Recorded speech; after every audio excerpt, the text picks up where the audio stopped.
Wait, had I just been talking to the camera without actually going live? Ay. All right. I don't know if I need to do my intros again or what's going on here. Did you guys hear any of that? Or should I do my intro again? Because I thought I'd click live. And I guess I hadn't. So, yeah, I guess it's been 10 years since Milan and Inter have locked heads in a preseason friendly. Been a while. Oh, it's just going live now. I'm getting my own alerts. Yeah. I've been talking for like good 5 minutes, guys.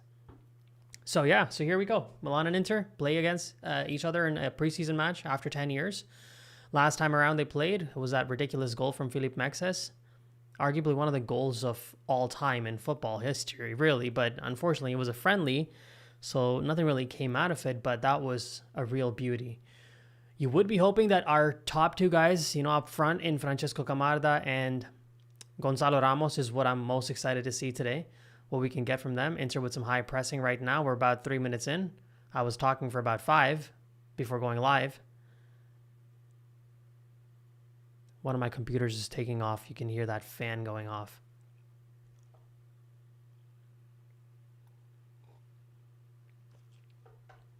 But yeah, I hope Gonzalo Ramos' finishing is better than his singing. I don't know if you guys saw that video. His initiation amongst the Milan players. They made him sing. Rafa Leao was at the center of it. Well, at least in the video, he was, asking him to speak in Italian. And Ramos' singing was fairly disastrous, gotta say. You just really hope that his finishing is better than his singing, because we desperately need that.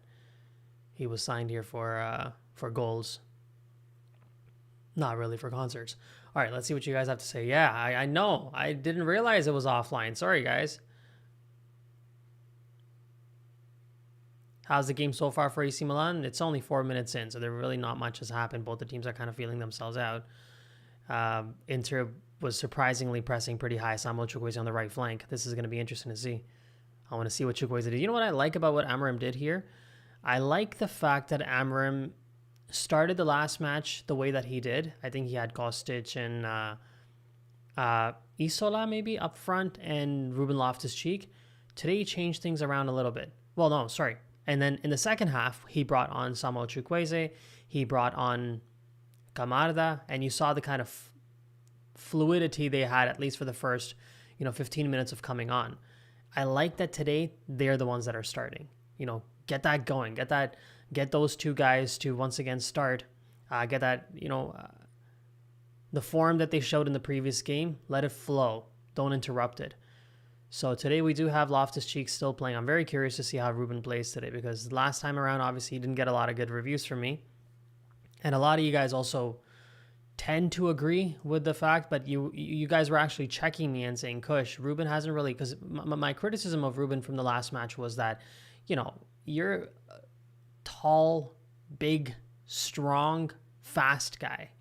You are the poster boy for being able to take the ball and just drive it into the box. Purely with brute strength and physicality, you can push players off. You're decent at holding on to the ball, and you have the speed to be able to move forward. Why is it that we're waiting for you to do something, and a lot of the times you'll run to the edge of the box, and once you enter the box, you kind of become... What's going on here? Oh, something happened to Bisek, I think.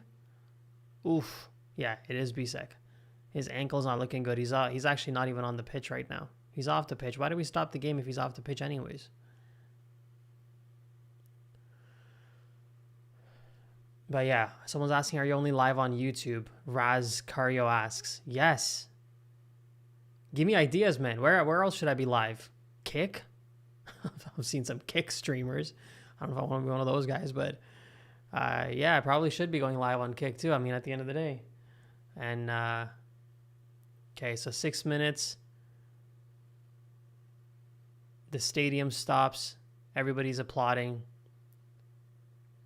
In the 6th minute, there's a 1 minute applause from the fans and from Milan players as well. Well, all the players, to be fair.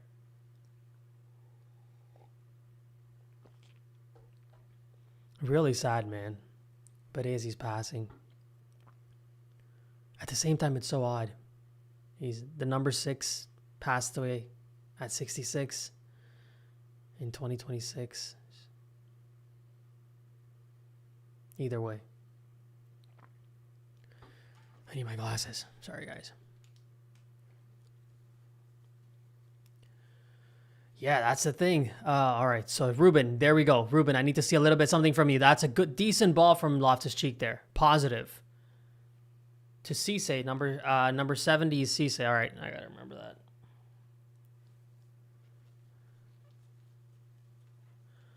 Right, so this is kind of what we want from Ruben is progressive, positive movement, not be second-guessing yourself when you're close to goal, because that's what bugged me really, about him in the last game was that, sure, it's a friendly, I understand, but you're playing against Celtic. You have the ball, you have the strength, you can run with it, and right when you get to the edge of the box with the ball, somehow he would always just turn around and start looking for players. And I'm like, no, dude, just go through. What's the worst thing that can happen? You'll miss the target.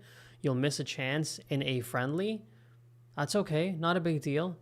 It's more frustrating when you seem to give up on attacks in a friendly. That's more concerning to me than you missing a shot in a friendly. So, but as a lot of you guys then were checking me on X and in the YouTube comments and saying, Kush, we haven't really seen anything from Ruben recently anyway. So what are you really complaining about? We're kind of used to seeing this version of him, and I guess I have to concur with that. That is true. But new coach, new possibilities. You gotta take those opportunities. But I guess a lot of players have kind of checked out, and it's better to have the checked out players truly check out of the stadium as well and out of the team as well. Camarda with a little bit of a bad giveaway there. Federico Di Marco on the left flank goes out for a corner kick. Tomori with the interception. Yeah, see, at that point in time, Milan had about 4 guys inside of Inter's half. You had a breakaway opportunity. You had about 4, 1, 2, 3, 4, maybe even 5 guys alongside Camarda. All he had to do was make a very easy pass on the right or on the left, and it would have been an easy breakaway, 5 versus 5 maybe. And Camarda passes the ball right to an Inter player. They go on the counter. Then Milan was caught with too many bodies up top, and it goes out for a corner kick. 10 minutes in, Inter's first corner. Di Marco steps up. It's 7:30 a.m. here, guys. So I don't know how many of you guys are watching right now. I haven't checked the stats, but you better start liking this video because it was early. I woke up at 5:30 to get ready. I am also kind of trying to practice. I got to be honest. Full transparency here because I do have an early flight tomorrow morning. That goes out for a goal kick. Di Marco with the cross in. Toriani back in goal. But yeah, I have to catch an early flight tomorrow at 6 a.m. I got to get to the airport. For the next 3-4 days, you won't see, maybe you'll see a little less content on Instagram and those places. I haven't really been putting out a lot of stuff on YouTube right now, at least long form, because there's not a lot of activity in the market. We'll obviously discuss all this stuff as the video progresses. But I need a little bit something more concrete. I can't keep talking about Rafa Leao over and over again and all the drama that is going on with him. But so I've kind of moved away towards a few more reels and YouTube shorts and all that stuff just to keep giving you guys some stories. And obviously with Baresi's passing, it's not really the right time, I guess, to talk about a transfer.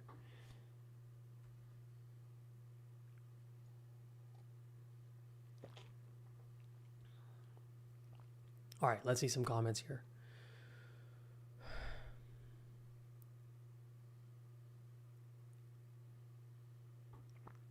So I think somebody commented here saying, Basil Caliph says, liking the style so far, high pressure. I hope this is the style all season. The previous game against Celtic, Milan didn't really play any Amorim style of football, really. There we go, another attack. Cisse, there's space. Loftus-Cheek, don't think too much. Chukwueze on the right flank, crosses the ball in. Head, that should have been a goal for Camarda. That should have been a goal for Camarda right there. But that was great. Great breakaway from Milan. Cisse with a ball to Musa. Musa with the drive. There was a 4v4. Musa then went to Loftus-Cheek. Loftus-Cheek just thought an extra second more. Just get the ball to Chukwueze. Why did you think? Just that 1 second of thinking allowed them to find a little bit more shape. But if the ball from Chukwueze was well, I guess if the player was able to get it to the end of that ball, it was a very, very easy tap in goal into an empty net almost. Empty net as in the goalkeeper was just totally out of position there. So yeah, as I was saying, last game against Celtic, Milan didn't really play the style of football Ruben even wants them to play. So it wasn't a really good reflection of what he's trying to do at all.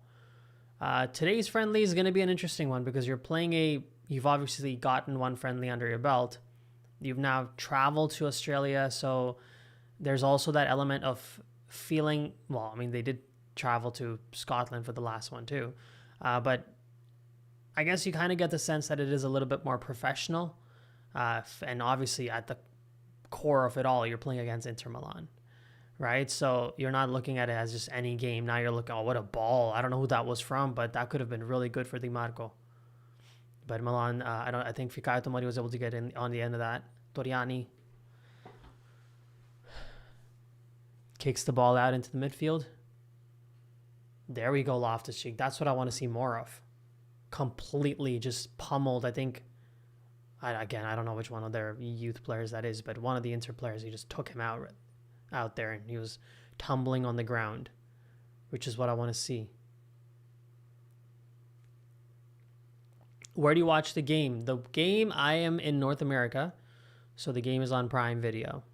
I mean, I'm in Canada, not in North America, I'm in Canada, and the game is on Prime Video. Oh, this is a opportunity. Ruben, don't mess it up, and he did mess it up. Come on, man. I mean, come on. I know it's not easy. Like the Inter players were all over him, but he didn't even need to do any of that. He just needed to drive the ball forward again. Once again, that instinctual thing that he does where he gets the ball in a really good position. He has no defenders in front of him, but instead of just driving the ball forward and start running towards their goal, he does this little check thing where he wants to check himself and then tries to find a teammate. No, man, just take the ball and run. He had nobody. There was one defender completely out of position, and Ruben could have just darted straight. So that's a little bit annoying. Very annoying, actually. I got to make a note of this, because if I'm putting out a review, we're chatting about that moment right there.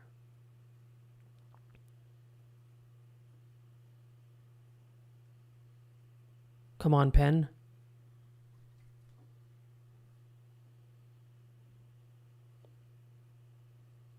Jeez, this pen is really not working, guys. There we go.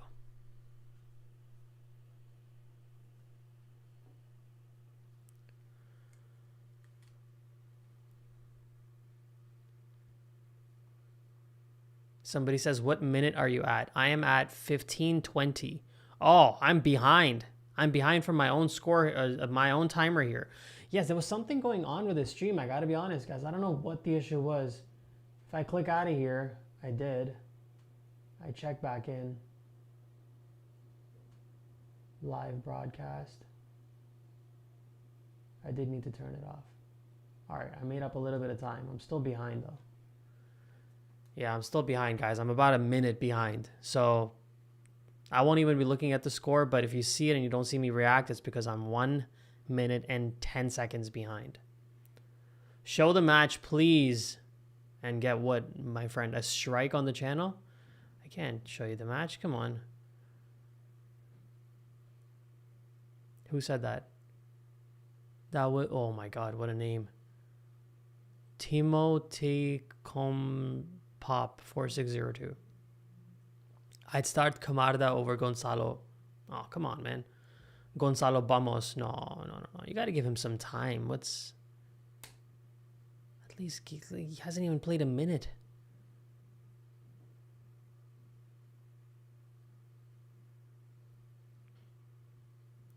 Sorry, I'm checking in late. What's the starting 11? There we go, Loftus-Cheek with the drive on the right flank. Loftus-Cheek checks back. That makes sense. Yunus! Off the post. Oh, Musa. Come on, man.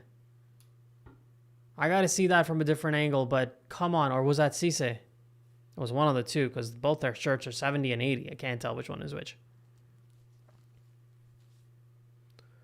That was a great opportunity for Milan. Great drive by Loftus-Cheek. Good check back. This time it made sense to Cisse. Oh, my goodness. No, Musa, sorry. Musa. Oh my God, Musa, that's a goal, buddy. Yunus Musa still can't score, huh? But no, an exciting style of football for sure. Very progressive from Milan. I like it. I mean, let's see if they can defend when the opposition hits you back. But I like that.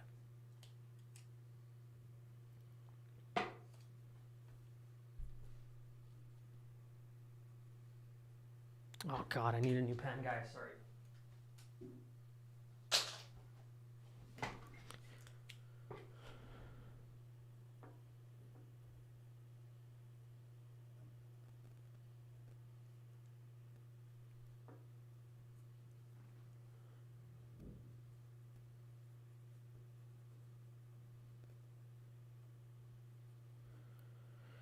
I gotta make these notes because if you guys want those 4 takeaways, I gotta make sure I remember where is what.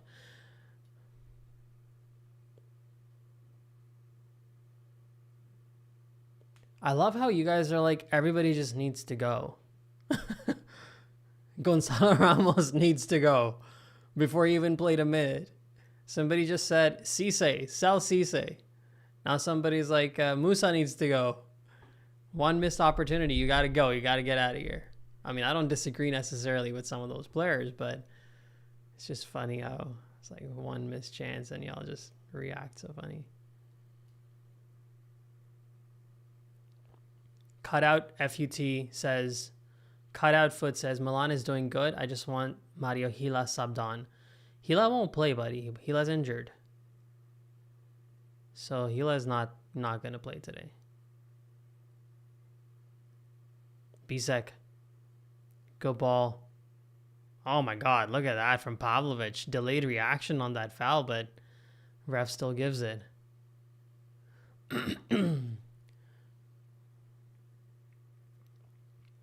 The real MBWAU, jeez, says, what are the players you want to see in Milan this season? Let me just see if I can bring this comment up, because last time I was having a little bit of an issue with these. They were freezing up on screen.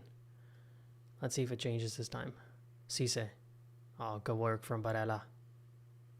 Haven't seen that. What are the players you want to see in Milan this season and players you want to see out? Not a must, you say, in relation to the club? Just your dream signing. Interesting question. I appreciate it. I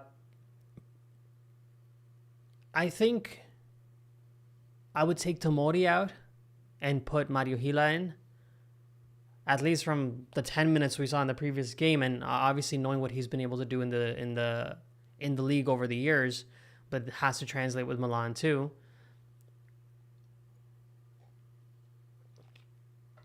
I'm a guy who's been very patient with a lot of players. Like, I make a lot of, not excuses, but I try to get fans to be patient towards them, not be too impatient and allow them an opportunity to actually prove themselves. But there's some players that I'm just done with. I'm absolutely just done with, where I'm good. I don't want to, there we go, Yunus Musa, ball robbed off of him by Bisek. And Tomori's kind of one of those guys, at least at this point. I would have to see something really good from Fikayo to change my mind. Milan did a good job there, right? So right over there, they were in attack. Inter wins the ball. They get back on the counter. And Milan players did a very good job of actually tracking back and helping out in defense. Nice work from Loftus-Cheek. This is exactly what we want to see. Cisse spreads it out wide to Bartisaghi. Bartisaghi with a cross in. Their goalkeeper did drop it.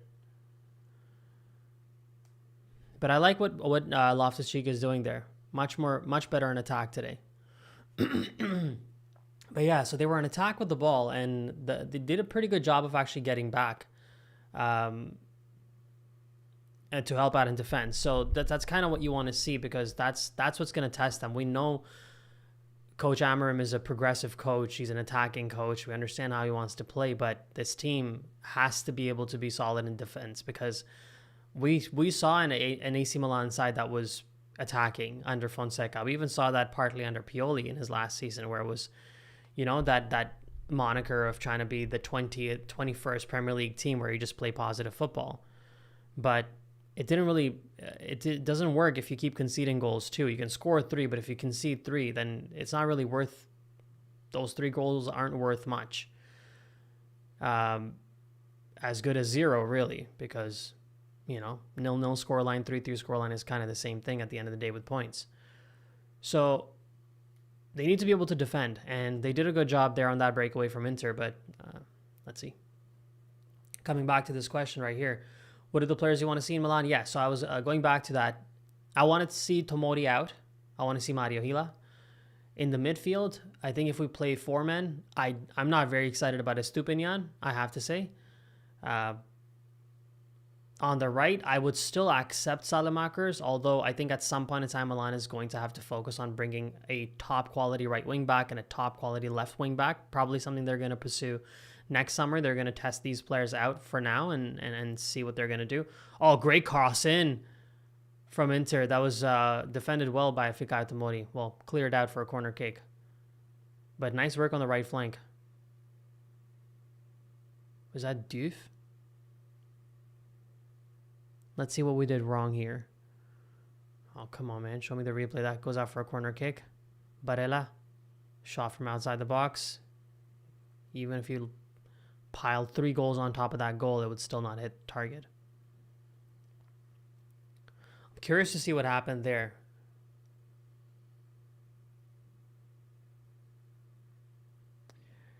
So yeah, in the 4-man in the midfield, I guess it would have to be Modric, Rabiot potentially, or Yashadi, Rabiot. On the left, it's going to end up being Estupiñán if we're not going to have anybody. Oh, sorry, or Bartesaghi, of course. Bartesaghi would be my pick. On the right flank, I would have Salamakers for starters. I don't know if I'm missing somebody. But if Musa stays, then Musa becomes that player too, who might play on the as a right wing back in that 4-man line in the middle. And obviously the 2 10s up top are going to have to be, if Leao stays. I just don't know how Leao's going to play. I think he's going to play today. There were some rumors that he's going to be starting today. He didn't start. But I am curious to see how he plays, because if he stays, you got to use him. And in an attacking style of football under Amorim, you just never know. Things could change. Are there frustrations with Rafa for the past seasons? Absolutely. It's been too many seasons where he hasn't performed to his best level. Not necessarily that he hasn't performed at all, but not to his top level that he used to. Bartesaghi with a great ball again, man. This guy can whip crosses from anywhere. Chukwueze is going to take a shot. No. Oh, that was a good, not dummy, but pass for Camarda to Fofana. I didn't even realize Fofana's playing. What the heck? Fofana's looked okay in the first couple of, in the first friendly. I didn't even realize he was playing today. But he looked decent in the first one. Created some good attacking opportunities.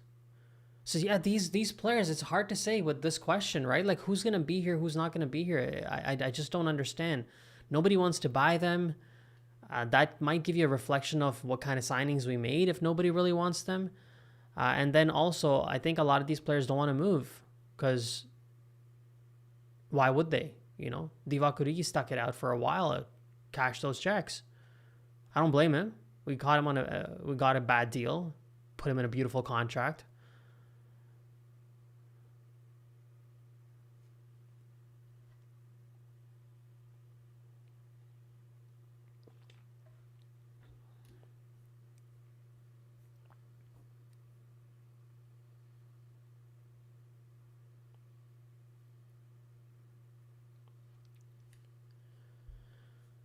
I think the chat froze up. Let me see what's going on here. Yes. Oh, there's so many more comments. Sorry, guys. It actually did freeze up on me there. Van Dijk. Yeah, there's no chance of Van Dijk coming, guys.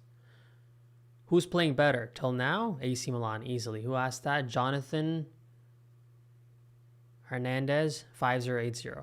So if you guys have long names, but you just have like names that are easy to read, it's easy. But some of you guys have like some interesting stuff there. But where can I watch this? You're going to have to search where it's available. For me in Canada, this is available through Prime Video. Just saw Modric. Yes, Modric is back.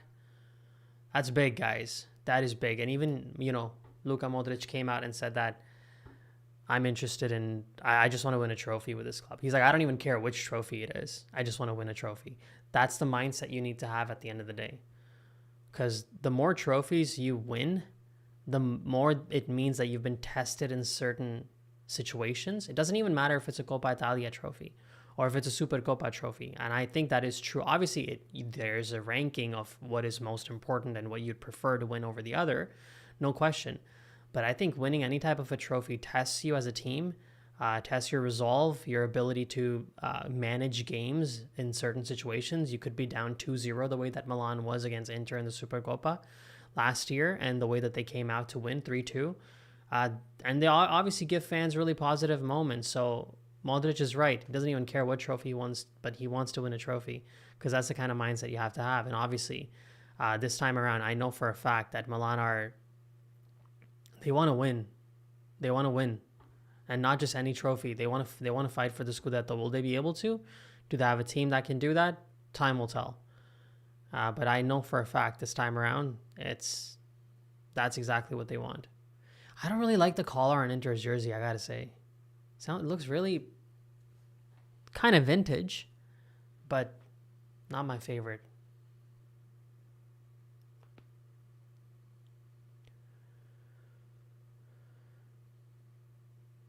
Nikhil Agarwal 07 says, how do you rate Pavlovic? Is he your best center back and possibilities of him moving to Premier League? Is he Milan's best center back?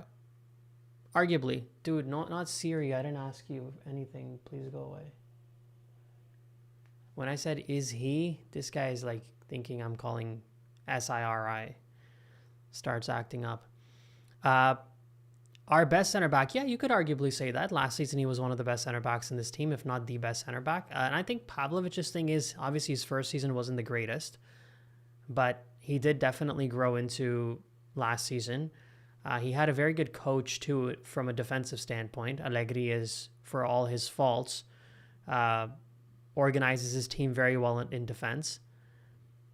Game's gotten a little bit more balanced, I gotta say, guys, over the last 10 minutes. If anything, you can say the momentum is with Inter. They're creating a lot better attacks than Milan is.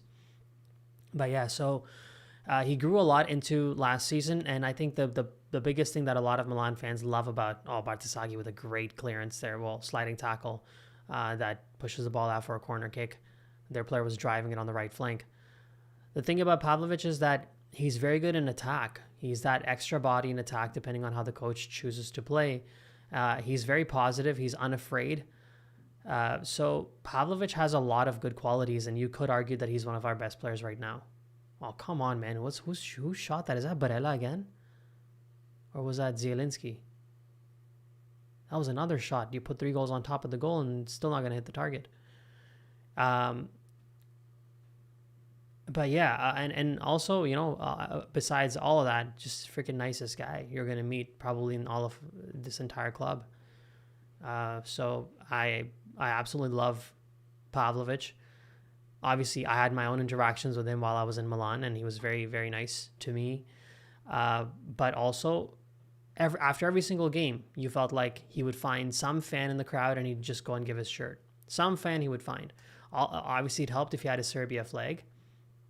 But almost always, you just felt like he had a very good connection with the fan base. So I absolutely love Pavlovic. Didn't have a very good game, the last friendly against Celtic.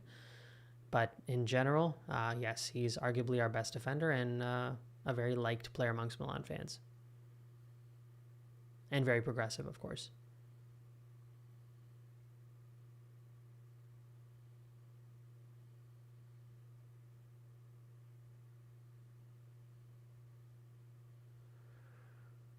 Divyansh Alok Singala 2117 says, where can I watch the game from India? In India, bro, you can't even watch Serie A games in India. How are you going to watch a friendly there? I don't understand what they're doing. I'm hearing the same problem again from a lot of people. Once again, they're, even Culture Church, I put out something about this, that they're not playing any, we still don't know who's going to have the TV rights in India. A billion, hundreds of millions of people. Okay, fine. The population is 1.5 billion. Everyone's not going to check out a Milan game, but you still have a market there. You got hundreds of millions of football fans. You got more football fans in India than you have in the US. I can promise you that. And you're just missing out. Completely missing out on that. Wild. But yeah, I don't know, man. I don't know where to watch the friendly in India. Sorry. What's your expectation from Milan this season? Rafael Azami 655 asks. Expectation. Weirdly enough, man, my pre-season expectations and lovely, that was decent clearance from Gabbia there. Good ball over the top from Inter. I think it was Barella who headed that, but went out for a goal kick. Let's see that ball. Diouf, like once again, the right flank guy, Diouf has been very good. Oh, Gabbia with the clearance and it bounces off of an Inter player. Goes out for a goal kick. Yeah, every single season or last few seasons, every prediction I've made about the team for the season has been off. One time I said they're going to struggle to make Champions League. They ended up finishing second, I think. Another time I said they're going to fight for the title and they finished 8th. So maybe I'm not the best with predicting how the season is going to go. I can predict game to game. Sometimes I've been very good with predicting scorelines of games too, but maybe not beforehand. And to be quite fair and frank, you have to wait to see how the transfer market goes. We still don't even know what team we're going to have. We don't know if Rafa Leao is going to be here, if he's going to leave. At this point in time, obviously things are leaning towards him being here. That changes the dynamic a little bit too, slightly, not too much. I think Amram is going to be a coach who's going to play the players that he wants to play. And at this point in time, the interesting thing about the whole Rafa Leao situation is that because Leao came out in public and said that he wants to leave, even if Milan starts leaving him on the bench, he can't really complain anymore. If Amarim came up, or Fonseca, the way that Fonseca became the coach of Milan, and he started putting Leao and Theo Hernandez on the bench, Leao had something to complain about, like, hey, I'm not being communicated enough by the manager. He's not telling me what he's trying to do with me. He's just leaving me on the bench. And there's, some pressure on the manager to have to play your star player. Now, because Leao came out and said, I want to leave, he made Ruben Amorim's job 10 times easier if he wants to leave him on the bench, because everybody's just going to circle back to and say, well, you shouldn't have come out in public and said you want to leave. Now you're going to have to sit on the bench. And even he can't complain enough about it. It's going to impact. The only person that actually suffers through that is obviously Rafa Leao, because he's at that age where you're supposed to show good quality as a player and you're in your prime, really. But the other person that's going to impact is, Jerry Cardinal, because he's probably not going to get as much as he possibly could. Is that Pavlovic up top there? No, Kamada, sorry. They have the same hair right now. Because his value is going to go down, right? By sitting on the bench, his value is going to go down. So coming back to your question of what my expectations from Milan are this season, I think I'm going to have to save that opinion until I actually see what team they put together. Because right now, what I do think is that they're going to score more goals. Those are the predictions I can make. They're going to score a lot more goals than they scored last season. I just don't know if they're going to be able to manage the same defensive line and defense and goals conceded as last season, at least for the first 30 games, let's say. What Milan did defensively was amazing. If they can replicate that and get Amorim's goals, they're fighting for the Scudetto. That's very obvious.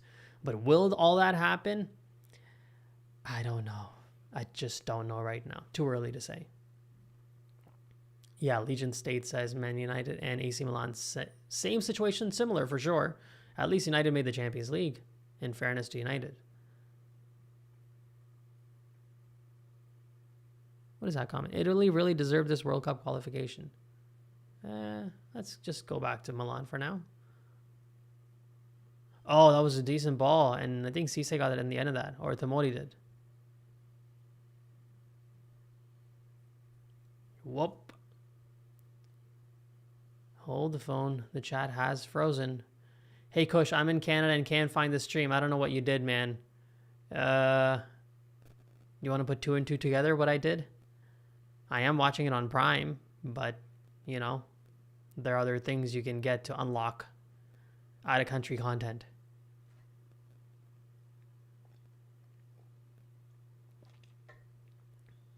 Oh, somebody got injured bad. They're calling the trainer right away. Head injury? Bisek again. Bisek went down with his ankle before. Now it looks like he's gone down with a knock to his head. Almost 40 minutes in. Stays 0-0. Zielinski and Tomori having a bit of a chat. Barella's talking to the referee. He's not happy with something, and the referee's telling him, "Hey, buddy, I got this. You be the midfielder. I'll be the referee."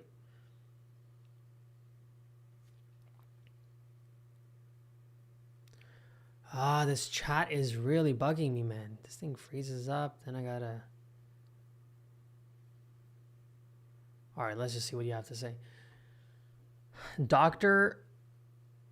Slitting Snake something. Instead of saying that, Rafa should have just put his head down, done great this season, and then he could have courted buyers. Or he could have just talked to his agent and just told his agent, hey, do I have any interest in the market? He could have gone to Milan's management and said, hey, guys, I want to leave. Can we make this happen? I can promise you. Look, the one thing that I can tell you guys is Milan haven't been happy with his performances. A part of Milan, and including us, like as fans,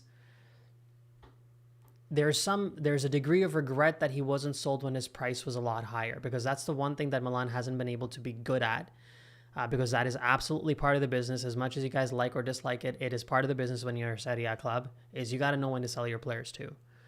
You have to have people have the quality to be able to assess that part. And in Rafa's case, his valuation at points was close to 100 million, north of 100 million. And obviously, it's one of those things like, are you really going to sell a player for 100 million when he's performing really well for you? Isn't it better to have them with you, because then you make consistent Champions League, you fight for trophies, all that stuff. So that it's a needle to thread for sure for management to decide like when is it time to sell the player. But I think Rafa was giving us enough of a sample size after that Champions League semifinal season. Could Barella get on the end of that? Di Marco, sorry. That's an offside. It's an offside, but still a good block from Pavlovic and good clearance from Gabbia, but that was offside. But yeah, Rafa had given enough of a signal since 2022. We won the Scudetto. 2023 to 2026, right? From 23 to 24, 24 to 25. 20. So for 3 seasons straight now, Leao has been giving you enough of a signal that he's not performing very well. And he's not really growing as a player. So, yeah. So now here we are. I got to make a few notes.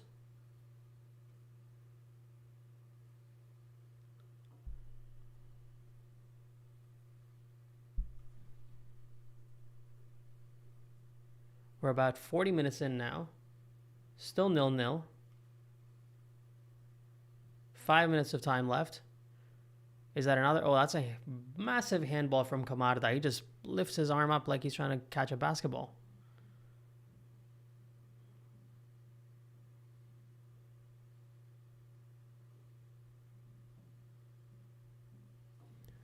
Right? He should have just, as somebody already said, that he should have put his head down and worked hard. He should have just gone to the management, told them he wants to be sold, simple, and he messed up on that one. I think with Leao, the situation that you have to say is whoever is advising him, I don't even know how much of it is Rafa. Like, look, he's a grown man now. He has kids. He's in his late 20s, I think. So your brain's functioning fine now. Your frontal lobe is fully developed. You're good to go. But still, whoever's in his ear feeding him this, that yeah, go public, give this interview, go public with it. Terrible advice. Horribly advised player from top to bottom in terms of his management this past 2 months. Coming up before the World Cup, talking about wanting to leave. Did you see how Rabiot was throughout the entirety of the World Cup? Or not even the World Cup, leading up to the World Cup. So many rumors about him. The moment Max Allegri announced that he's going to Napoli, or it was announced in the media that he's going to be going to Napoli, a coach that had been negotiating a contract with Napoli before he even finished his job with Milan and got Milan back into the Champions League, by the way. A month before the season ended, he was talking to Napoli about moving there next season. So that tells you a lot of things. But, once that happened, oh, what a shot there from Esposito. Lovely work. And Torriani with a decent stop, to be honest, because last game he wasn't very good. Oh, geez. That was quick. Right into his hands, Torriani, but still. Great shot from Esposito to get that even off. This guy's good, man. Very good. We need to see something similar from Camarda too. Good on Kivu to actually allow this player to play. give him the time and space. But yeah, sorry, I kind of forgot what I was talking about, but I think it was about Rafa Leao, and that's the point, is whoever gave him the advice that, you should go public with this, give one interview, give a second interview, talk about which clubs you want to join. I mean, he just embarrassed himself. Oh, that's a good shot from Zielinski. Decent stop again from Toriani. Before he had to get up, this time he had to go down. And he got down pretty quick. Bastoni with a good ball. Zielinski with the outside of his foot from almost a penalty spot. And Toriani, yeah, he wasn't able to make the right connection for sure, Zielinski, but Toriani did a good job there.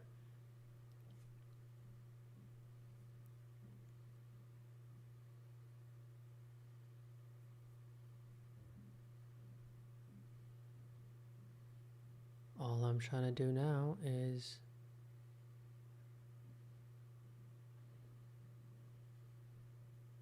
All right.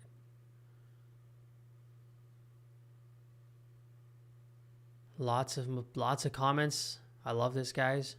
Thank you for being here. I really appreciate it one more time. The goal is to do a lot of live streams this season. Match reviews as well, but also a lot of live streams.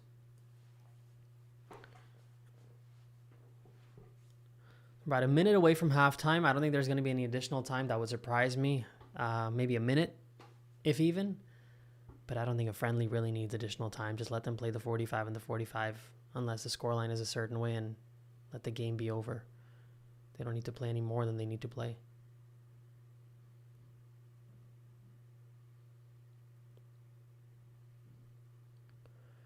Shadow 33.6. So again, guys, I am having that freezing issue on screen when I do, bring up one of your comments down here. It does end up freezing my chat and kind of delays the way I'm being able to talk to you guys. So I'm just going to read your comments. I'm going to read your name. I'm not going to bring it up on the screen, and I'm going to have my team look into this, and hopefully we'll be able to fix it for the next live stream. Quite honestly, I did kind of forget about that we're having that issue last stream. So Shadow 33.6 says, for some reason, you scared when I played the video. You were a little bit pessimistic about Amorim. I like Amorim since United, but I have doubts he may be fired by December. Who are you talking about? For some reason, you were scared. Was I scared? I'll just, 1 minute added on, guys, by the way.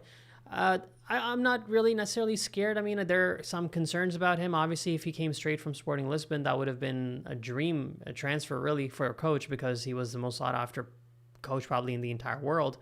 And then obviously what we saw at United wasn't good. There are a lot of reasons why that happened, but you feel like some of those reasons are also replicated at Milan. If things didn't work out for him there. Kush, buddy, what's up? Matt, been a while, buddy. I haven't seen you in the comments. I've been missing you. I was thinking about you the other day. I was going through the comments and I'm like, where's Matt? But yes, so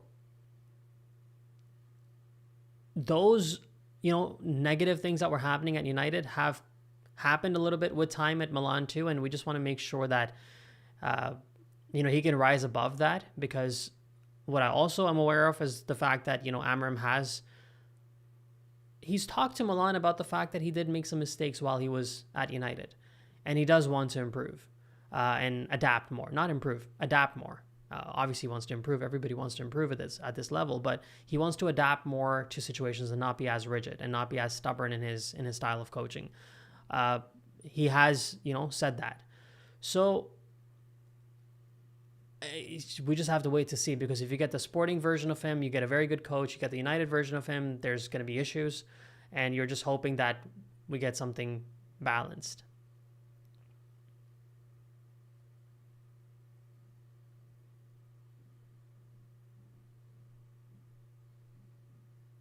Anthony Millardi 7483 says, to be honest, I think Modric should come off the bench today or throughout the season, because I can't see the previous comments for some reason. But you mean today off the bench?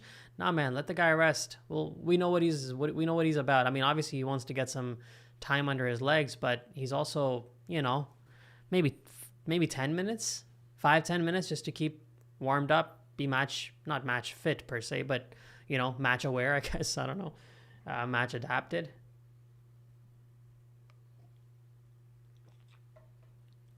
I don't know if he needs to still wear that mask. Did he wear the mask during the World Cup? I don't think he did.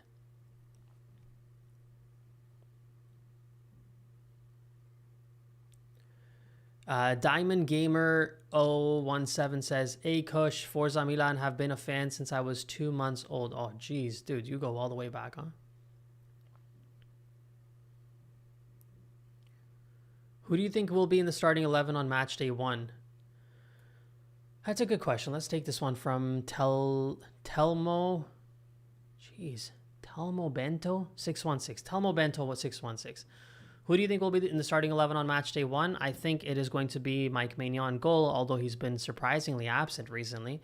I did find it a little bit odd that he wasn't at Berezi's funeral. I know he's on vacation, but come on, man. You're the captain. You should be there. You should be there. Anyways, Mike in the back. I would put Hila, Gabia, Pavlovic, unless they make other defensive signings. In the midfield, you're going to have to go with Salamakers on the right. Give me a right wing back. Put it in the comments if you think somebody can do a better job. Some people might say Chukwueze. Check on his left foot. That is fair, a possibility. And the coach has played him, I think, in that capacity, or is he playing as a 10 up top? No, he's playing him as a right wing back right now. So maybe Salamakers on the right, Modric and Rabiot in the midfield, and Bartisagi on the left. My 2 10s would be Pulisic on the right. Some people are not going to like this, but I will still say this. If he's here, you use him. That's Rafa Leao. I put Pulisic, Rafa as the 2 10s. They're a lot more central, I guess Rafa doesn't really want to be central. He wants to play as he wants to play. I'm trying to think if Rabiot can kind of fit in a little bit more attacking too. Modric stays back. Rabiot can move up a little bit more, go on the underlap of Rafa, and Rafa can spread out wider a little bit. It's possible. At least it catches Rafa a little bit more on the left center. But anyways, we're going to have to see if that even happens. And up top, obviously, Gonzalo Ramos. The only one that I am a little bit confused about is Leao, to be quite frank. Because attack quality-wise, who else do we have? Nkunku? Or Pulisic plays on the right, Chukwueze plays on the... Pulisic plays on the left and Chukwueze plays on the right as a number 10. Also tough, but at least he's going to be able to take his man on. Chukwueze does excite me, I have to be honest. Everybody knows that I'm a fan of Chukwueze. I think there's quality there. He just hasn't been able to unlock it at the top level. And I don't know if this is going to be a different season for him to be able to unlock it, but he is a player that has shown quality in the past, and let's hope that actually happens. All right, let me just check some stats real quick. So there's about almost 300 of you guys here. I appreciate that big time. I know it's an early stream today, so I wasn't expecting a lot of people to maybe tune in for this one, because most of the times our streams are around noon or later, at least Toronto time I'm talking. Today's stream was at 7 a.m. I do want to let you guys know that I will be going away for about 3-4 days. Tomorrow I have to take an early flight, so I'm also trying to get into practice of waking up around 4:35 because I have to go do the same thing tomorrow. And so I definitely won't be able to make any long form videos unless there's like super breaking news that I have to talk about. But you'll probably continue to see some short form stuff on Instagram, TikTok, YouTube Shorts, all that, Reels and all that good stuff.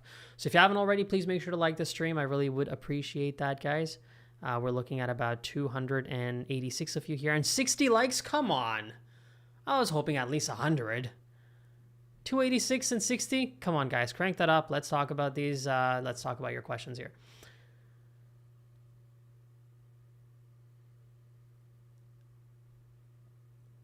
Somebody says, the YouTube expert says Diouf has been impressive. He's probably been the most impressive player on Inter till now in the first half, for sure. On the right flank, he was caused trouble for Pavlovic, caused trouble for, who was it? Cesar or Musa one of the times, crossed good balls in. Yeah, Diouf has been good.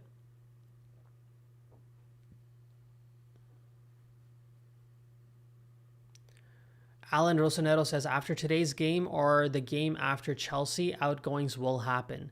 Yeah, I think Amorim wanted a little bit of time, obviously. He wanted to test these players out in friendlies, in proper game situations, see how they handle these situations, and obviously playing against Inter is going to give him a good sample size of what these players are about, especially the players that are maybe on the fringe for him. I think off the first half, you have to say that I saw an improvement in the performance of Ruben Loftus-Cheek, probably the most compared to the previous game. saw a bit of a drop-off compared to the first game in Samuel Chukwueze, even in Camarda, but then again, you're playing Inter, you're playing Bisek, you're playing Bastoni, you're playing high-quality defenders suddenly, so the game is not as easy as it was when you're playing against Celtic, respect to them. So we didn't see as much from Chukwueze. We saw a little bit more from Loftus-Cheek. I don't think that really changes the situation much for him. I believe if Milan gets a good offer, he will be out. But how many players are they going to let go of? They want to let go of Fofana, Loftus-Cheek. How many of these guys are they going to manage to sell? That's going to be the real dilemma, and has been a continued dilemma, I think, up until now. But I think the coach has also put a bit of a halt on the outgoings, and he wants to see and test them out first. But you're right. After the Chelsea game and after today, hopefully we will start to see some outgoing movement, because some of our prospects and some of our players that Milan was interested in, they have slipped away because we haven't been able to get players out. I think one of the players that truly did slip away from Milan, maybe a little bit of maybe too much, too extreme, but Carezas is a player that they absolutely were interested in. Konstantinos Carezas, who's now gone to Dortmund. Dortmund is a club known for this. If you look at, there was somebody who put out a list of all the players that Dortmund has signed this summer. It's like 18, 19, 19, 18, 18. It's like that kind of players that they sign. And Milan had an opportunity to go for him. I know the player was very much interested. I know at one point in time, the family was actually pushing the move more than Milan was even pushing the move. The family and the agent were the ones that were leaking a lot of information, from what I understood and what I was, told, into the media. And that tells me that the player really wanted to make the move here. And unfortunately, because of the situation that Milan finds itself in, with a lot of players up top that are still within the team, in Rafa Leao, in Nkunku, in Santiago Jimenez, who else? Yeah, at least those three guys. Nkunku's a little bit more, kind of hard to say for sure, because he may stay, he may not stay. I can't tell right now, because he's only been here for a year, and Milan paid a high amount for him. And he does kind of part of him fits into an Amorim style system. So it could work for him here, but still, you still got three attackers that you potentially would be comfortable if you got a good offer. Like if Milan gets a good offer for Pulisic, they won't let him go, because they want to build part of their attack around him. But if they got a good offer for Rafa Leao, they got a good offer for Nkunku, they got a good offer for Santi Jimenez, I believe they would let all three of those guys go. So when you have all three of those guys here, how are you going to get Carezas? What are you going to do with Carezas? You're just going to have another 18-year-old you're going to play a high amount, decently high amount for, not a high amount, but a decent amount for, and then he's going to be sitting on the bench. And that's going to irritate the player, that's going to irritate the family, that's going to irritate, it's just, you just can't have an unnecessarily bloated squad. And that is what would have happened with a potential Carezas move. Now, could you take the risk of bringing him on and then hoping you can, sell some players? Maybe you could take that chance where you're like, you know what, we don't want to lose out on this good quality prospect. Let's bring him on, and hopefully we'll be able to sell two of the three guys up top. But if you don't, then I guess that's what Milan planned for at this point in time, is they want to prioritize the exits before they prioritize any new purchases.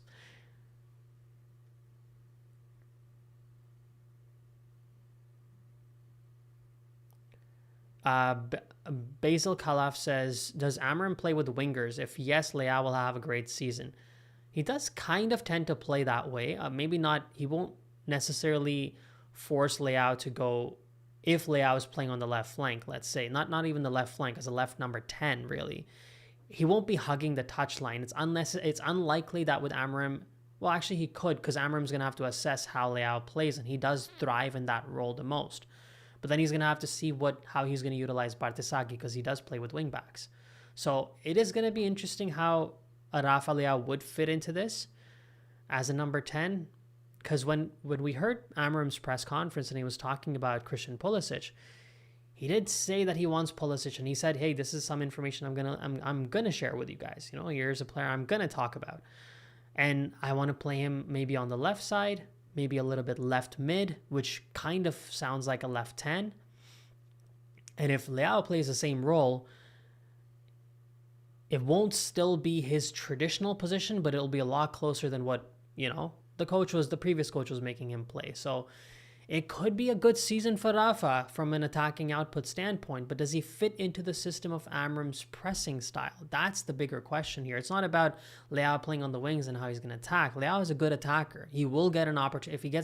If he plays under an attacking coach, he will perform well because he's a good attacker at the end of the day. But is he going to fit into the system, the entire system, which is not just attacking? There's a defensive side of the game as well. And when you are playing under a coach that is going to play an attacking style of football, you want to make sure that you're then also able to defend. Because as I said during the stream, there's no point in scoring 3 goals if you're going to concede 3 goals. There's only a point in, otherwise you might as well walk away with a 0-0 because you still get a point at the end of the game. But, not a but. So, does Rafa fit into that role? That's a much bigger question than, where he's positioned in attack.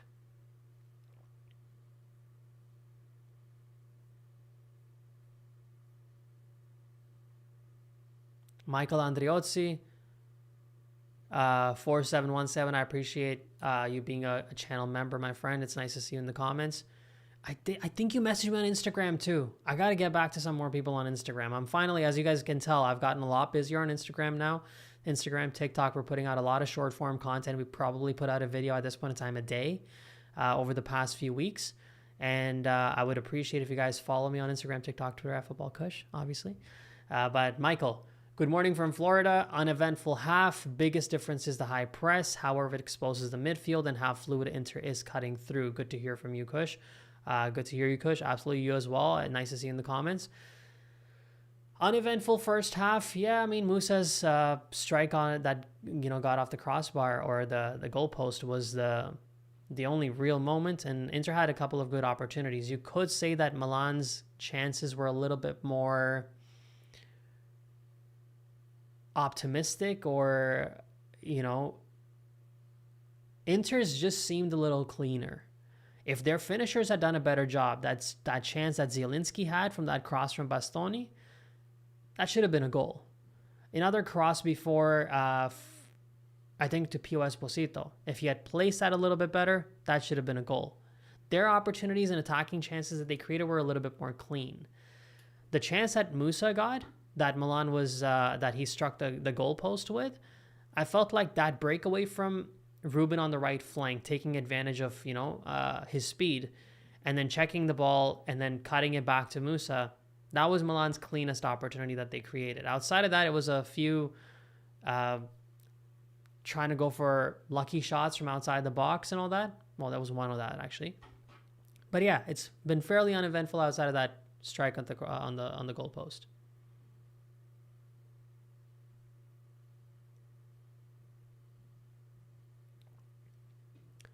Josh ACM7 says, "Hey Kush, hope you're good, bro. So I unfortunately lost my father. Oh God.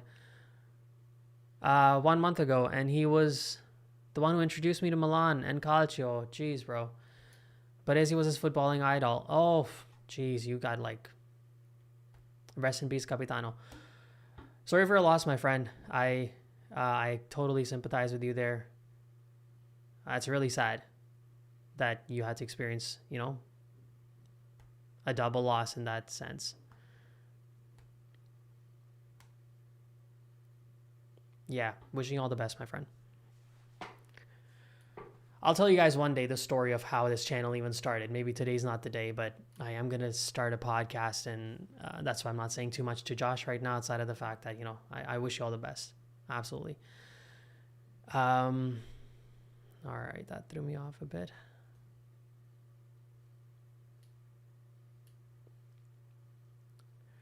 Cutout_FUT says, how serious is Hila injury? I don't think it's serious per se. I know I heard it's a muscle injury that is not too serious. So it's probably more preventative that they're not playing him today. I think he maybe was able to play. I haven't read enough about Hila's updates recently, to be quite frank. But what I do know is that it was precautionary that they did not want to play him today. So maybe he'll be back for the next friendly, or maybe the one after that. I think Milan is playing United on the 15th of August or something like that. So let's see how that goes.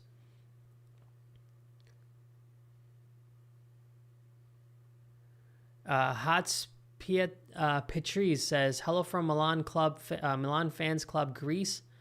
Salute Kalispera. Football Kush. I appreciate my friend from watching all the way from Greece. Is the club in Greece or are you in Greece? Because I was in Greece and I'd love to come back. I mean, I don't know how you beat anything. Like, the beauty of the beaches in Crete is frightening. The only places that I felt like I found better beaches, well, at least from my travel experience, I'm not saying in the world, was in Panama and San Blas Islands. I don't know if you guys have ever seen those, but they're like super remote. And you feel like when you're walking on the beach, you feel like you're walking on clouds, especially when you're walking in the water. It's like white sand, beautiful. And when I went to the beaches in Heraklion, I think is it called? Beautiful. So I appreciate you watching from Greece, my friend. Tintin and Milan says, pod with Martino and Matt. Dude, I cannot explain to you how many times I've planned a pod with Martino and Matt. At least once I have had to cancel on them, and the second time I was doing my own pod that I'm starting. I just need to figure some things out in that front, and hopefully by the time the season starts, we're going to start this. And I was supposed to have Martino on, and I had to cancel it. I was having technical issues. So, but yes, we're going to do a collab very soon. Joe Doha says, no hate on Rafa. I like him, but it's time to let him go. Yeah, I feel similarly, not quite the same. But I do feel like there's just something about this AC Milan that I feel like has moved on from Leao, and I feel like it's the right time for the two to split up. But I think he might be on the pitch right now while I'm chatting away all that, because I heard that he might be starting the second half with Gonzalo Ramos up top. But that may have been a rumor. Let's see who they're lining up with in the second half. I actually want to see this before I talk too much.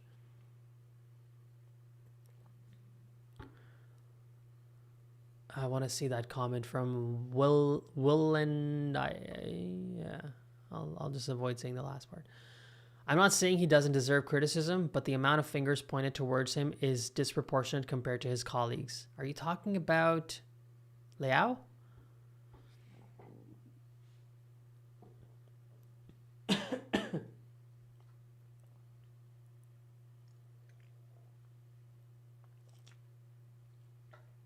Can we see what subs we made, if we made any? Because right now this team looks pretty much the same as the first half, which is a bit surprising to me.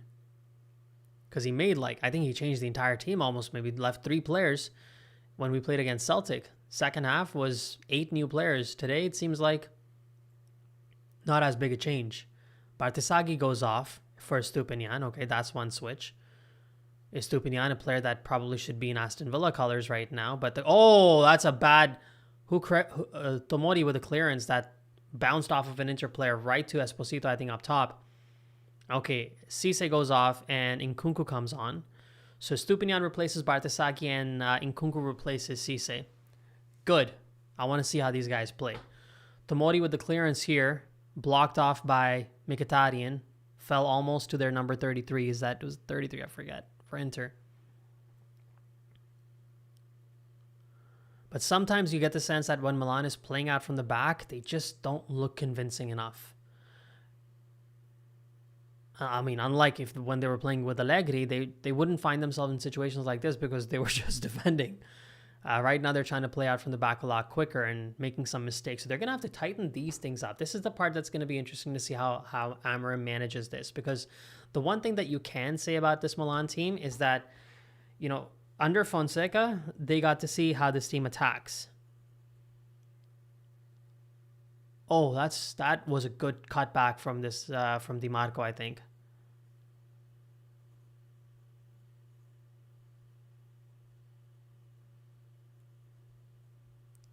Yeah, so Fonseca is a coach under which you got to see a little bit how this team can attack. Even Pioli, for that matter, in that season was looking good in terms of an attacking standpoint. And under Allegri, this team got to see how they defend. And the fact is that the difference between the back line in defense wasn't really anything compared to the season before. When Milan was defending under Fonseca, under Conceição, and what the defensive line are under Allegri, pretty much the same. Obviously, the midfield played a huge role compared to what Fonseca had and what Allegri had. That midfield line made a massive difference too. But you have the same center backs again this season. So you've seen what this team can do in attack under Fonseca with some of the attackers. You've seen what this team can do in defense under Allegri. Now it's for Amram to put it all together.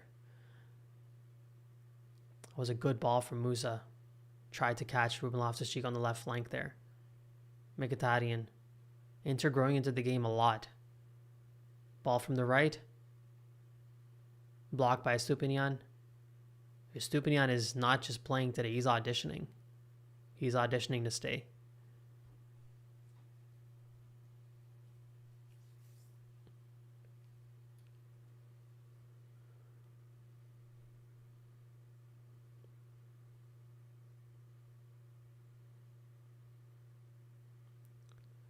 Ching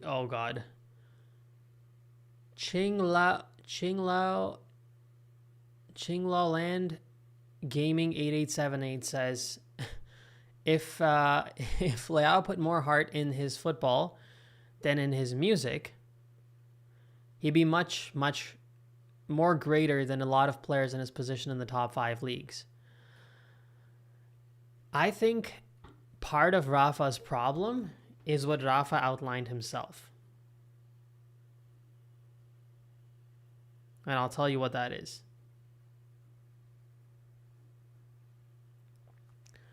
That problem is what Rafa said himself in an interview very recently, which is that if I don't want to do something, I don't want to do something. I just do what I want to do. Something to that effect. I'm not even paraphrasing, I'm just getting the message out. I'm definitely not quoting him. That was enough for me to understand what's going on, or at least gave a big signal. I don't think for Rafa the problem is the music. Of course, he enjoys being the celebrity and the things that come with it. I understand if the guy enjoys some music. I'm not like, everybody knows, well, at least in North America, Shaquille O'Neal used to also rap, right? And you could say that he could have won more titles, not to get into a whole basketball debate now. He maybe under-delivered in terms of the amount of titles that he won. But you can still perform really well and be interested in music. It doesn't really bother me as much that he cares about music and rapping. What bothers me is when you don't want to grow and innovate in your own game first. And does the distraction of music impact that? Maybe. I don't know what his lifestyle is like, what his daily schedule is like, and what his routines are like. But obviously he trains for hours in a day with the rest of the team. He's not making raps while Allegri is trying to tell him something to do on the pitch. Or when Amorim is telling him, or when Pioli or any of the other guys are telling him something. I think his biggest problem, as he said in his own interview, is he just doesn't want to do anything different, and he hasn't grown. Because what did Rafa Leao do at the end of the day? And by the way, it's still 0-0, 51 minutes in, Inter looking decent. Fairly balanced game, but as Michael Andriozzi said in the first half, in the halftime, fairly uneventful, even still. What does Rafa do, right? He has the ability to, hold on. Shot from outside the box. Toriani gets down, gets a hold of that. But decent shot there from Diouf again.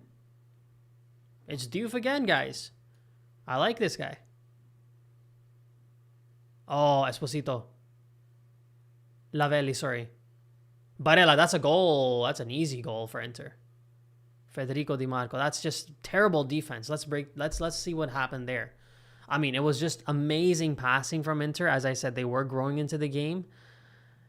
And if I just want to see that how we defended that one, because that's my biggest problem. They just loaded bodies into the box and okay, first of all, we got like too much space. Everybody's static. Everybody's just statically moving around. I want to see how Di Marco was being marked or who was supposed to keep an eye on him. It should have been Tomori, and it should have been it should have been, I would say, Chukwueze to some degree. I mean, it's about looking around and seeing where the opposition players are really at the end of the day. And you felt like Gabbia, Tomori, And Chukwueze just lost his man there. He just wasn't able to get hold of him. But both Gabbia and Tomori at no point in time scanned to check, like, where's our guy? Like, let's see where anybody's positioned. They were just looking at the ball and where the players in front of them are moving, but not where the players behind them are moving and what they're doing. Obviously, sometimes when I watch these games live, I do end up missing something and I watch a replay and I catch it a little bit better.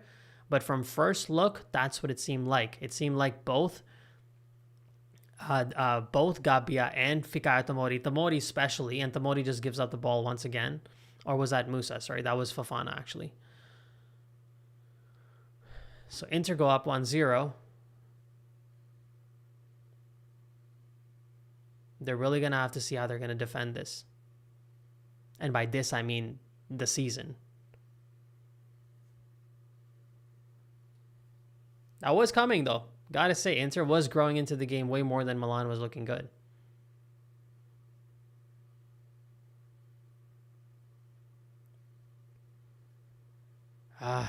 This is annoying.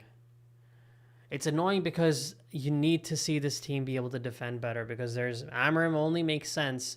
And obviously it's a friendly. I'm not going to overreact, but even in our midfield, if you just saw how the midfield was operating there, everybody was very static. But who do you have in your midfield? You have Fofana, Musa, and Loftus-Cheek, 3 players that the club is trying to sell. So this is obviously not the final look of how this team would play, but neither is it the final look of how Inter is going to play, to be fair. So they will also elevate in terms of their quality. That's a foul, has to be. No? Oh, wow. He did not give that foul?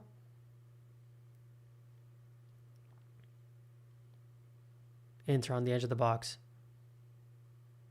They're lining up as, 5-man line there. Tomori clears that. Good work from Fikayo. All right, I think I dropped off there.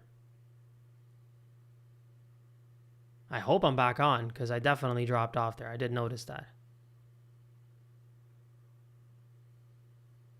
Just, if you guys can get in the comments and just let me know if I'm live, because I don't have a stream going on of my own. But yeah, I thought I definitely dropped off there.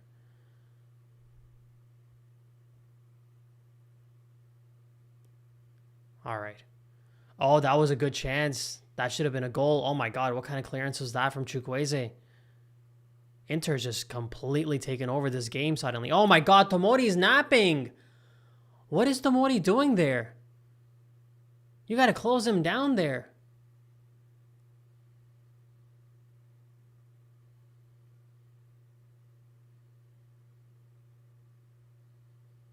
Oh, image and audio are out of sync. Hold on. How do I fix this? Let me see. Doo-doo-doo.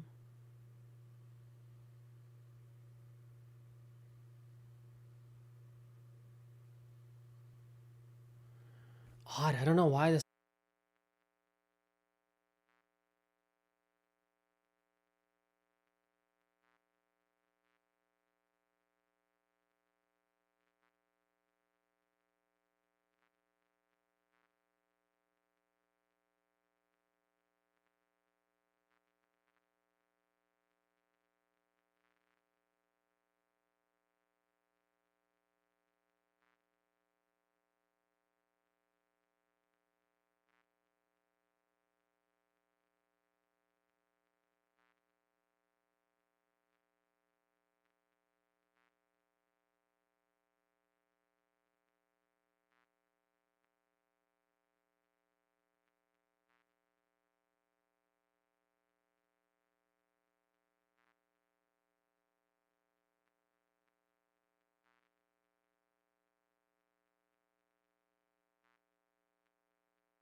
All right, sound should be on now. Jeez. What a disaster this has been. At least the last 5-7 minutes. I think we're good now. My bad. Thank you for letting me know in the comments there's no sound. All right, so yeah, those fans are very happy to see Modric back on. Officially, he's returned now for the new season, part of the preseason. I mean, that should have been a better attacking passing display from Milan there. I'm curious to see how Rafa Leao plays. This is going to be very interesting. Leao with the ball to Yashadi. On the right flank. Who's that? Salamakers crosses it in. Oh, lovely work from their goalkeeper. Plucked it out of the air. 63.5 minutes in. Milan up, Milan down 1-0. Modric pressing already. I love this. 40-something-year-old pressing. Rafa, learn.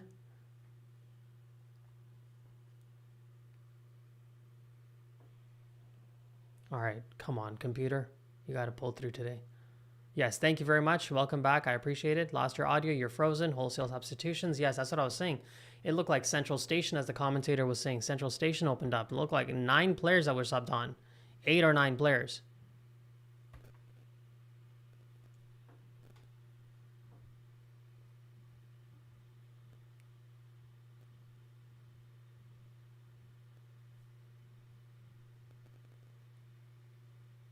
Rafa. Passes to Yashadi. It's going to be interesting to see how they play, how Yashadi and Modric play together, how much they're going to get to play together this season. Yeah, exactly. Somebody's clapping at Terracciano. Pass the ball. I think that was Yashadi asking for the ball. Rafa on the left flank. Back to Yashadi. I wonder what Rafa's playing for. I'm very curious to see that layout. Cross over the top to Salamakers. Didn't quite get there. Di Marco with the interception. Terracciano with the control. Nice to see Coney the Winter. Wasn't amazing, but he did a decent enough job for a lot of Milan fans to, enjoy the fact that you have a decent backup option. Leao, terrible ball. Straight to Toriani. Terrible ball, like, with the respect. I don't mean this because I'm mad at him or anything. Gonzalo Ramos is asking, oh, Gonzalo Ramos is on. Let's go. I didn't even think about that. I was just trying to figure out this stream and all these issues I was having. Inter on the breakaway. On the left flank, shot. Toriani with the stop, but I don't know. Yeah, that was going in. See, that's the thing. Again, that's exactly what the commentator said too. 2 passes and Milan was split open. Just 2 passes. A pass from their box almost to the midfield, from midfield to Milan's, like about halfway point into Milan's, not goal, but into Milan's half, and Inter already have a shot on target. That's what I just don't know. I mean, I'm not an analyst. I'm not a tactical expert. I don't know how Ruben is going to have to handle this, but he's going to have to handle this because this is going to be a problem.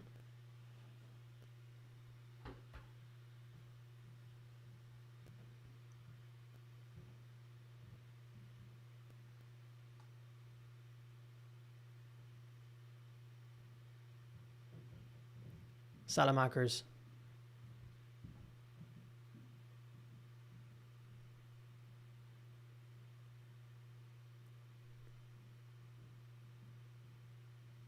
Rafa.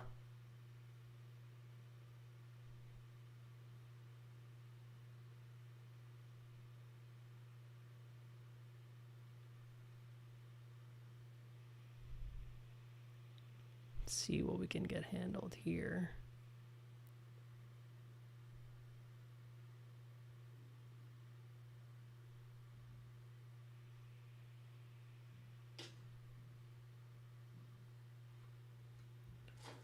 All right, let's see some of your comments now. Toriani will be great one day if he keeps up and gets more time. Dr. Obsidian Snake something says, let's see.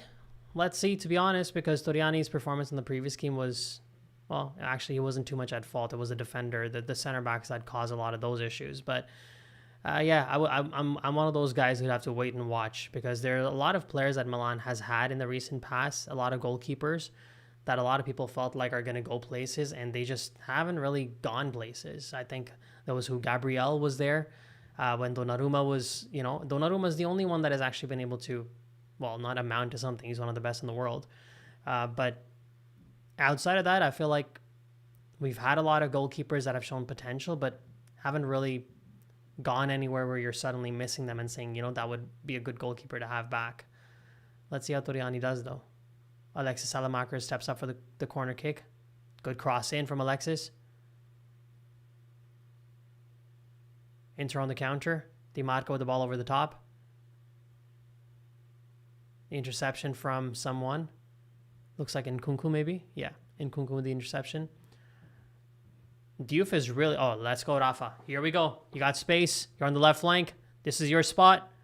Rafa goes to Modric through the middle. Modric on the right to Salamakers. Alexis drives the ball in. Alexis on the edge of the box. Passes it right to an Inter player. Right to an Inter player. When he has 3 players that he could pass to of his own teammates. And that was like... It was almost like a really good pass. But right to an Inter player. Oh, now the train station has opened up on the Inter Milan side. They have about 6 players that are being subbed on.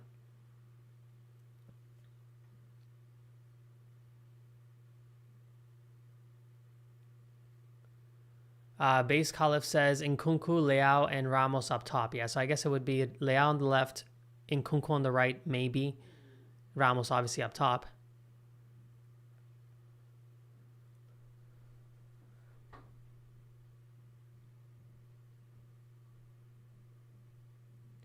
Basil Khalif says, why is Salamaker taking the corners? I gotta be honest, that was the first thought that I had too, but I don't think they want Modric to be taking the corners right now. Just, let the other guys do the job, which I don't actually disagree with. Like I said, Michael Andreozzi says, like I said, the 4717, sorry. The midfield gets shredded too easily. Keep reminding ourselves it's an early preseason. Yes, we do keep reminding ourselves it's an early preseason, but then you also have seen that trickle into the season as well. So 2 passes, midfield split, defense suddenly under pressure. The biggest job that Amorim has in this team is not how to make these players attack and score goals and make them more fluid in attack the way that we weren't last season. The biggest job he has is to find balance. How do you keep this team balanced so that it can do a good job of both? Because we've seen under other coaches their attacking quality. It's been there. We've seen under another coach last season their defensive quality, which was good for about 30 games. Ramos on the right. Ramos, is he going to take a shot? Ramos with a shot. Yashari outside the box. Alexis to Rafa. Rafa has to spread it out. Rafa, what is he doing? It looked like that was a pass from Rafa, but it ended up being a shot. Suddenly, Rafa Leao is looking at that Milan jersey and saying, oh man, this is the most historic jersey I'm being allowed to wear right now. So maybe I should continue to wear this, because otherwise it was going to be Fenerbahce. With respect to Fenerbahce, they're not Milan. Modric. Leao on the left. Come on, man. Show us something. Give me a glimmer of something. Modric on the right to Alexis.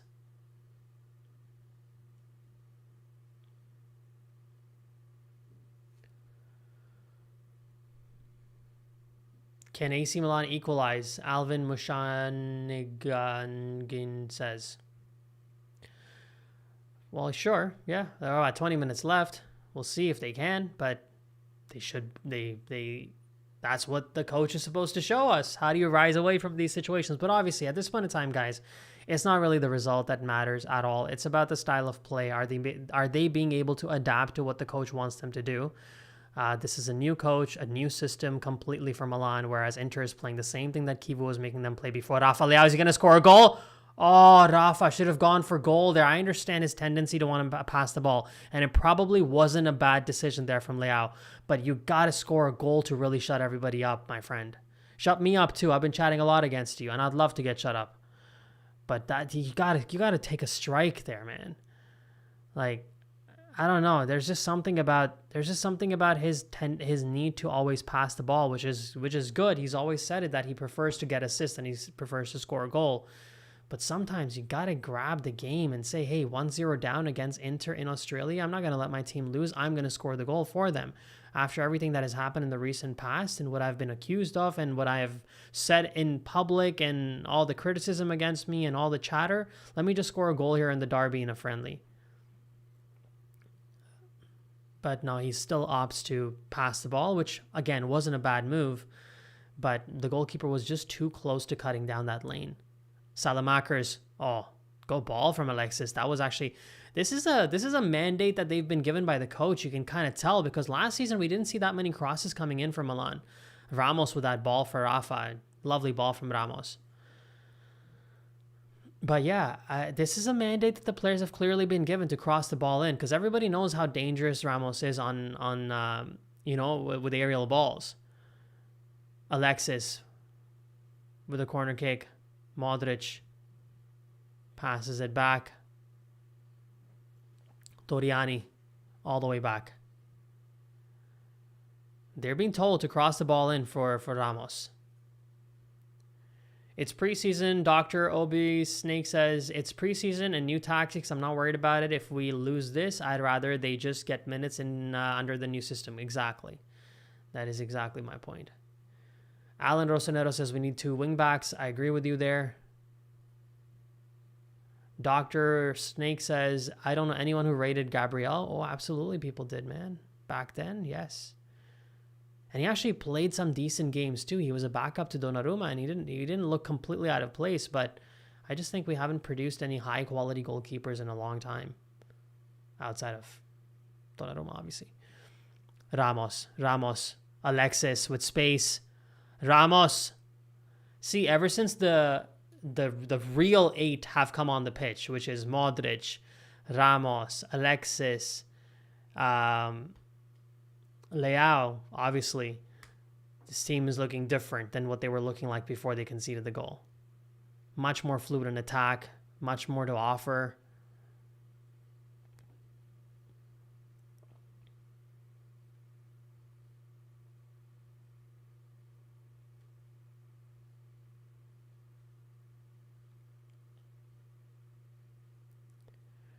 Ching Gaming 8878 says, I have no idea what anyone sees in Estupiñán. That's actually good. Yeah, I don't rate Estupiñán. I have to agree. He'll be remembered for that derby goal for sure, but outside of that, just haven't seen enough from him consistently. Hasn't shown much quality. I am surprised that they didn't just sell him when they had an opportunity to sell him. But I guess that's a call that the coach made. Or a call that the team made, not necessarily the coach, but a lot of the reporting was suggesting that a lot of it had to do with Amorim not wanting to sell him yet and wanting to test him out. Let's see what happens now. I think I heard Aston Villa was potentially going for another wingback now, so we'll even see if they'll come back for Estupiñán, but maybe when the coach sees him play enough, he'll say, you know what, yeah, actually, we're good moving away from him.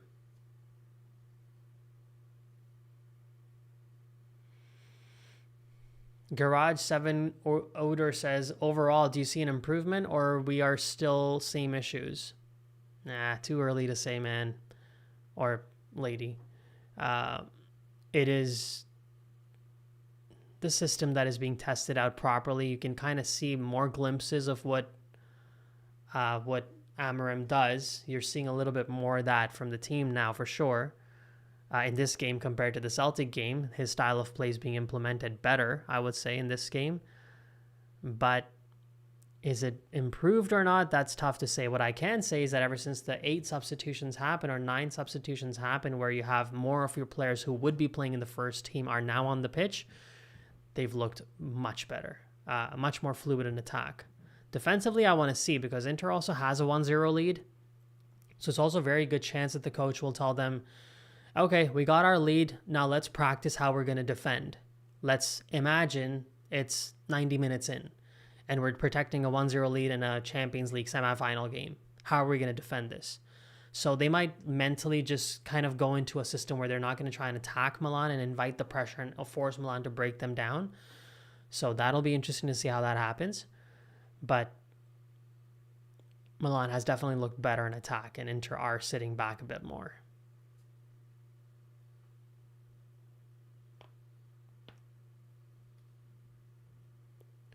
Dr. Obi Snake says, I really think someone in Leao's entourage thought he was going to get a call up from Chelsea or Arsenal, and all he got was Gala and Fenerbahce.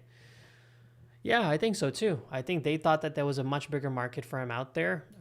Terribly advised, as I said earlier in the video. I would have gone to the management at best. Management, I know, would be happy to find a solution to sell him. Maybe they could have shopped him a little bit better. Or quietly talked. Going public was just bizarre.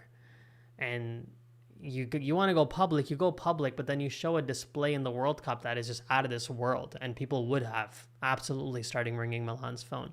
I think after he went public with that demand, it was in everybody's best interest, including Milan's, that he had a really good World Cup, because that would Rafa with a sliding tackle goes out for a corner kick or a goal kick. That was not very Rafa-esque.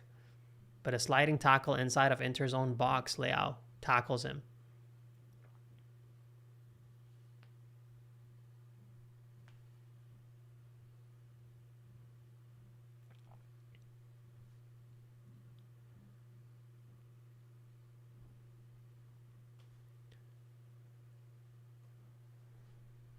Alan Rosonero says, Salamakers is terrible, Estupiñán is terrible, and we need 2 new wing backs. I wouldn't put Salamakers in the terrible category, Alan, my friend, with respect. I would definitely I just don't think Estupiñán is good enough. I'm not going to say terrible. I'm just going to say he's not good enough to be playing here. And if you actually want to elevate your team to making, fighting for the title, really, that's what the club has come out and said, that they want to fight for trophies. They're not looking to just survive, and they want to play to win. So if you have that attitude, then Estupiñán just doesn't seem like the wing back, in my opinion. I wouldn't put Salamakers in the same category. Salamakers has shown many glimpses of good quality, but it's just never been consistent enough, and that's another problem. We can't accept that to be okay.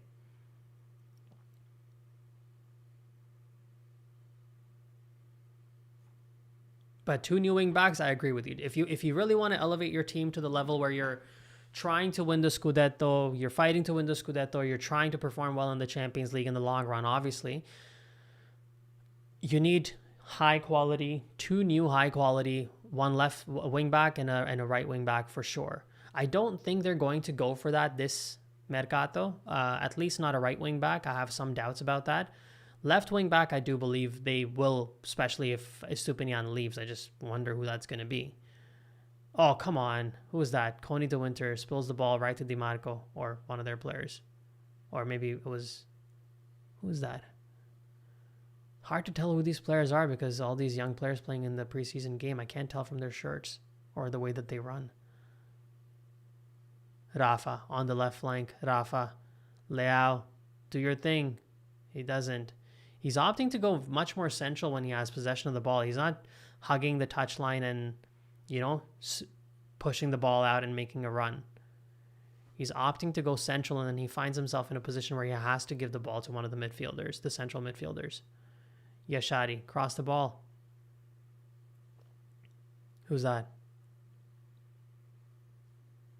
Coney. Ruben.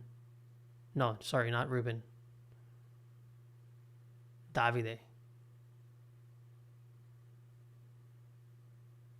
Wait, who's that? I thought it was number 33. I think it is Bartisagi. I think he's just been pushed back instead of Pavlovic, and they've brought in Estupiñán and replaced Bartisagi from Estupiñán positionally. Rafa on the left. 3 Inter players in front of him. Is he going to be able to get away from them? He does, but it's not in an attacking direction. It's more central, more lateral movement than it is vertical movement. Alexis with the ball. Come on, Alexis. Oh, Alexis to Nkunku. Nkunku to Alexis. Nkunku with the ball. Modric asks for it, gets it back. Nkunku, is that a penalty? Is that a penalty? And it looks like the referee is saying that's a penalty. Who's going to take it now? I'm curious about that. If I have a guess who's going to take it, it has to be Gonzalo Ramos who takes it. Let's be real here. And the reason why Ramos has to take it is because, it looks like Nkunku is stepping up to take it. Or is he just making sure he protects the spot while Ramos takes it? I want to see Ramos take this penalty, because we've seen a lot of those moments of Ramos, being ice cold in his demeanor. It would be nice to see him score a goal in Milan colors, that too, the first one against Inter. Even if it's a penalty, I don't care. Just hit the net, get your name on the score sheet. Even if it's a friendly, penalty, don't care. But who's going to step up? Carlos Augusto did take Nkunku down. Looks like Nkunku is going to step up. I don't think this is the right call. I think it should have been Ramos. Maybe too much pressure? I don't know. 75 million? You got to take pressure. I actually am not looking at the scorecard down here because I think I have a bit of a delay. So let's just see what happens. Nkunku. Christopher Nkunku, a player. We don't know if he's going to be here next season or not, but he steps up. Is he going to score that? Oh, that's a beautiful penalty from Christopher. Lovely work, Nkunku. And that's the score line. Someone was asking, can they equalize? Of course they can equalize, but again, it's about the style of play, how they're playing. Are they adopting to the system of the coach? Nkunku, lovely penalty.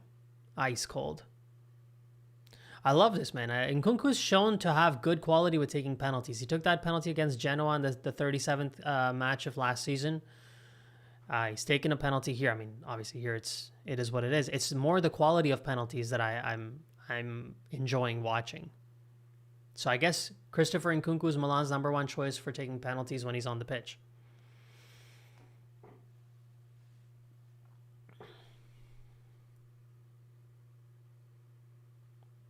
Salamakers.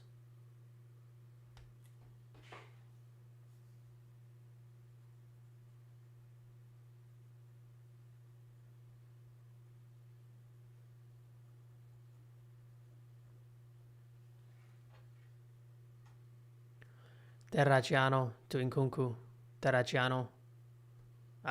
Don't play with the ball. You got 3 Inter players around you. Don't play with the ball. Oh my God, this guy. What are you doing, man? I mean, good job on still being able to protect it and win the goal kick, but just inviting pressure for no reason.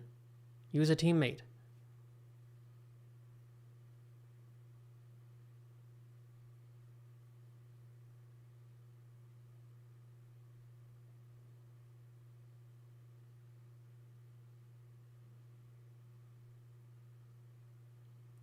Etnagio says, I don't, that wasn't a penalty kick, I think, but we take it, I guess. Yeah, I'm not sure. I'd have to see that again. And I don't think they showed enough of a replay to be able to tell if it's a penalty kick or not. First look, it did look soft, but if he got him, he got him. Obviously, there's not going to be VAR during a friendly, so they're not going to check that.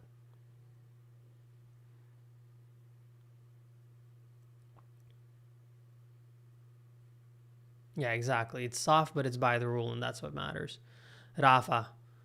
Yashari with a good ball to Rafa Leao. We got to see something here. That wasn't Rafa. That was Estupinian, sorry. Estupinian to Rafa. Yeah, see, like, it's tough. We need to see some evolution in Rafa's style of play. If he doesn't have the option to be able to run the flank.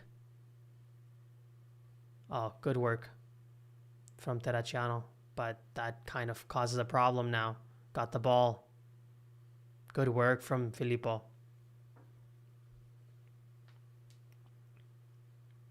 That was good work from Terracciano. Very good hustle.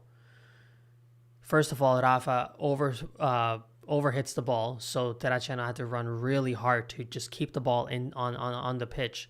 He slides to win the ball. It goes to an Inter player. Inter player passes it to another player. Terracciano's off the pitch on the ground, having slid. The Inter player starts countering. Terracciano goes from behind the Inter player, makes enough room, makes enough of a run, and then slide tackles to win the ball, and he gets all of the ball. So good work from Filippo.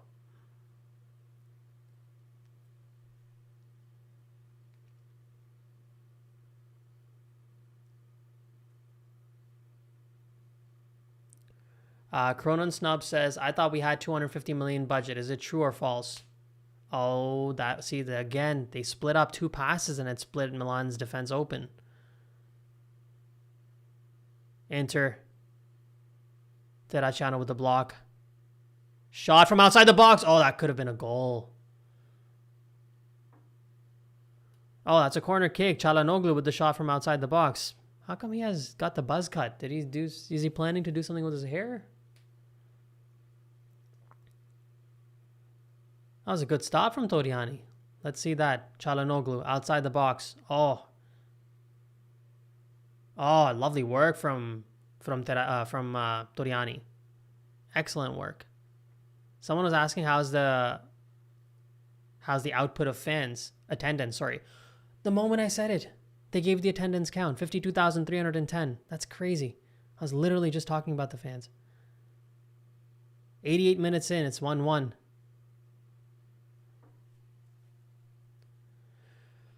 Oh yeah, that question. I thought we had 250 million. Is it true now or false? False. Very much false. I kind of got caught up in that rhetoric too, to be quite fair, because I was hearing that from a lot of different outlets that Milan was going to spend 200 million plus. And I think I posted about it too, that, don't be surprised if they have a bunch more signings coming in and 200 million plus is going to get spent. And then I got information that that's not going to happen, because at the end of the day, the club feels like the players that they have, some of the players, not all of the players, obviously, but in general, the quality of the squad is better than the result from last season. If they were coached better, they wouldn't have finished in 5th place, because till April they were sitting in 2nd place, 6 points off of 1st place. So to have that dramatic, completely have the wheels fall off your entire campaign in that manner, had to do with the players, of course. There was issues in attack, no question, and in defense everywhere, really. And those upgrades were made in the form of Ramos and Mario Hila. But in general, the team is good enough to compete. And with a few upgrades, like the striker, like the center back, and a major change in coaching and mindset and philosophy, this team can give better results than what they gave from match day 30 to 38, let's just say, or 31 to 38, whatever it was. So for that reason, the need to have to spend 250 million is not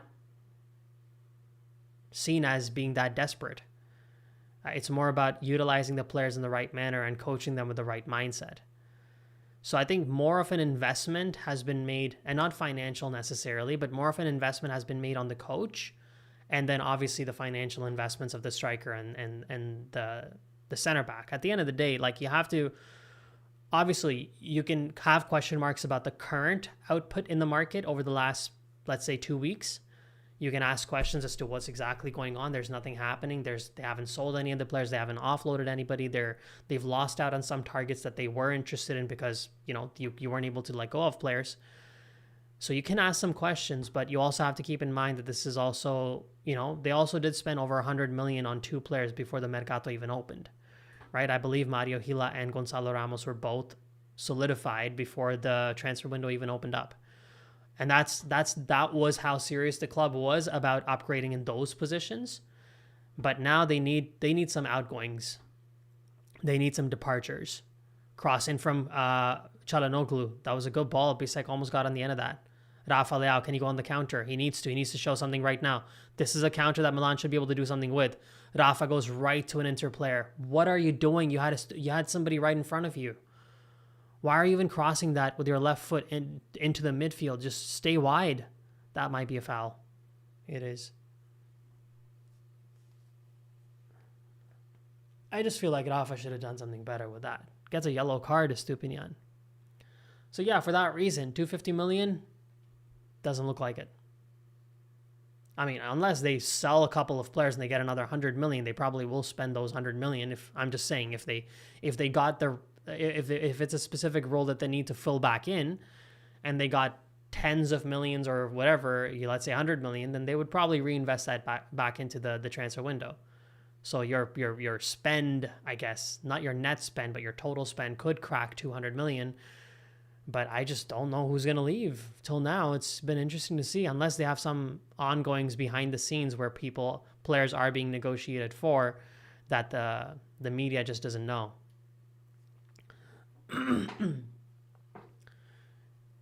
Çalhanoğlu and Leao having a conversation. One left Milan, one wants to leave Milan. I wonder what they're talking about. Life outside of Milan, I guess. Somehow they're still both in Milan.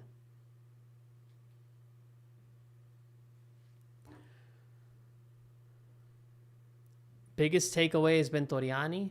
A few. I'll talk about that after the game is done. How many minutes extra time? 3 minutes extra time. I think the game's just going to end 1-1, to be quite honest. I think he's probably going to play one more minute, maybe a minute and a half. Oh, wait. Is there going to be a penalty shootout? Oh, I didn't even think about that. Oh, wow. Bisek is really having difficulty. Huh? He can't even walk. Çalhanoğlu's having to, like, literally carry him.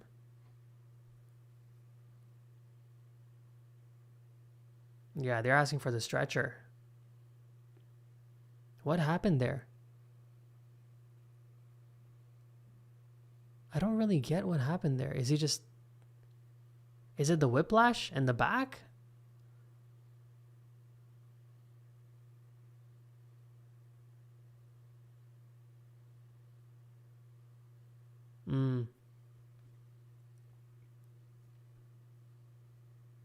But I don't know what's causing his injury. I don't know if it's his foot because, my God, he's really struggling, huh? Because I know in the beginning of the game, Bisek had an injury with his left foot, I believe, and he's kind of not wanting to walk. So I wonder if something similar to that is happening.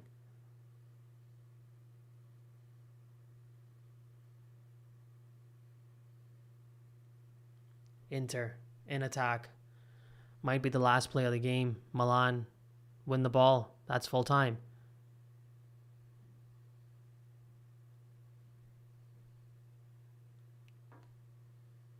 So that's a draw, right? There's no penalties? I'm just trying to listen to the commentator. Yeah, it's done. All right. All right, there we go, guys. So, first derby for Ruben Amorim, 1-1. Inter unable to beat Milan since April of 2024. Yet another game. Slightly fortuitous, no, slightly lucky, you would say, penalty kick that Milan won. I haven't seen a replay of that penalty kick to be that penalty win from Nkunku, to be honest. But it looked like it was a little bit soft. But we have to see if he got the player, he got the player. If he didn't get any of the ball and he got the player, then he got the player inside the box. That's a penalty for sure. The part about this game that kind of not concerns me, but I don't like, is that I didn't see enough of an attacking output from this team. And with Amorim coming in, the positive style of football, modern style of football, expressive, we want to score goals. In a friendly, I would rather concede a couple of goals and score and look like I'm going to score a bunch than just score one penalty goal. And I'm not talking about, it's not even got to do with the scoreline. It's about the play that I saw on the field. I just didn't see enough of an attacking output from the guys where there's shots being launched, even if it's from the edge of the box. It felt a little bit, once again, it felt a little bit like trying to perfect it too much. Initially for Gonzalo Ramos, I saw a couple of crosses come in. Then those crosses also dried up, you felt like.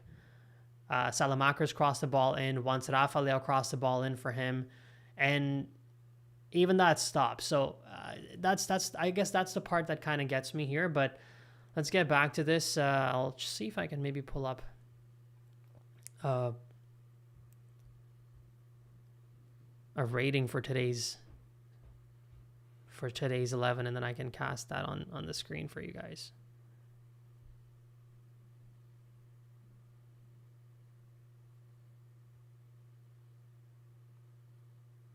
All right, let's copy this and get this.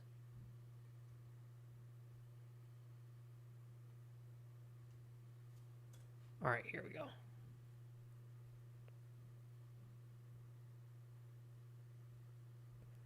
Oh, all right. Well, that's the wrong thing. Wrong screen to bring that on.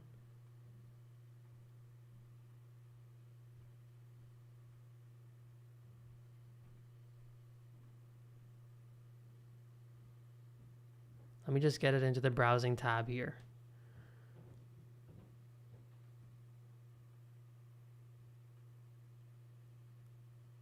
There we go. Okay.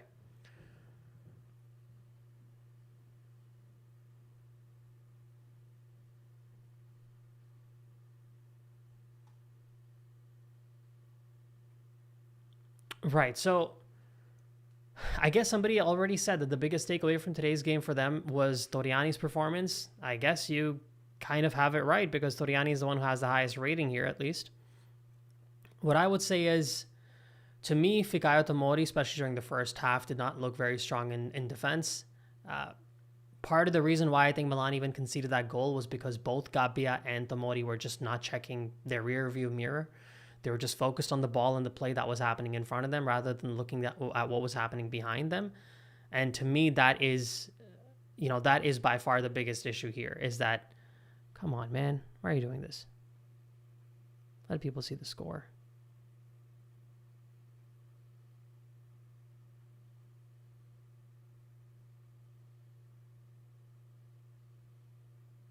There we go. All right.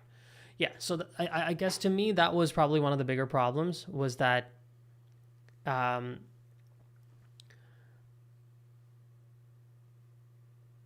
Tomori is the player that I'm most concerned about in terms of how this new season is going to pan out.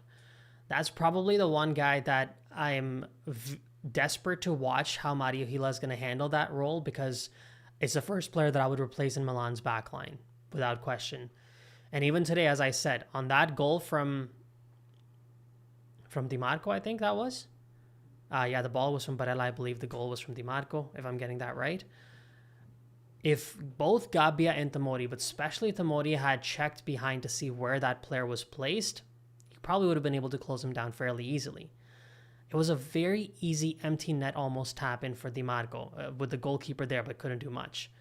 You also put a little bit of blame on Chukwueze because Di Marco is their left flank, their left wing back, and Chukwueze was playing as our right wing back. And you have no business letting that guy get away from you that easily, where he just taps the ball in, and obviously it was a complete lapse from our entire back line, minus Pavlovic maybe. So Tomori is my question mark that I want to see replaced by Mario Hila.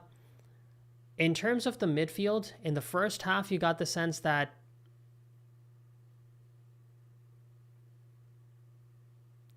let's see if I can put this up for you guys now. I'm just going to change the screen to this one. There we go.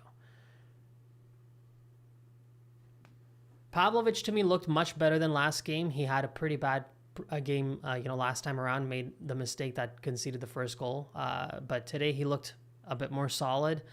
In the midfield, today the starters were Fofana and Yunus Musa. Just not too much. Not too much to talk about from either of them. Maybe Yunus Musa to me looked a little bit... I'm just going to make sure my mic is working here. Yeah. Just Yunus Musa to me looked a little bit better. Fofana was a little bit more absent when it came to the game against Celtic. Fofana seemed a lot more present in attack. But just, again, two problems that you have to find a solution for, because you just don't feel like Fofana and Musa really fit what this team is trying to do. Fofana, maybe, I guess the coach has to see how he's going to be able to use these guys, but just not convinced at all. Bartosagi looked fine. I think in the second half he was pushed back to become the replacement for Pavlovic, and Bartosagi's position was replaced by Stupinian.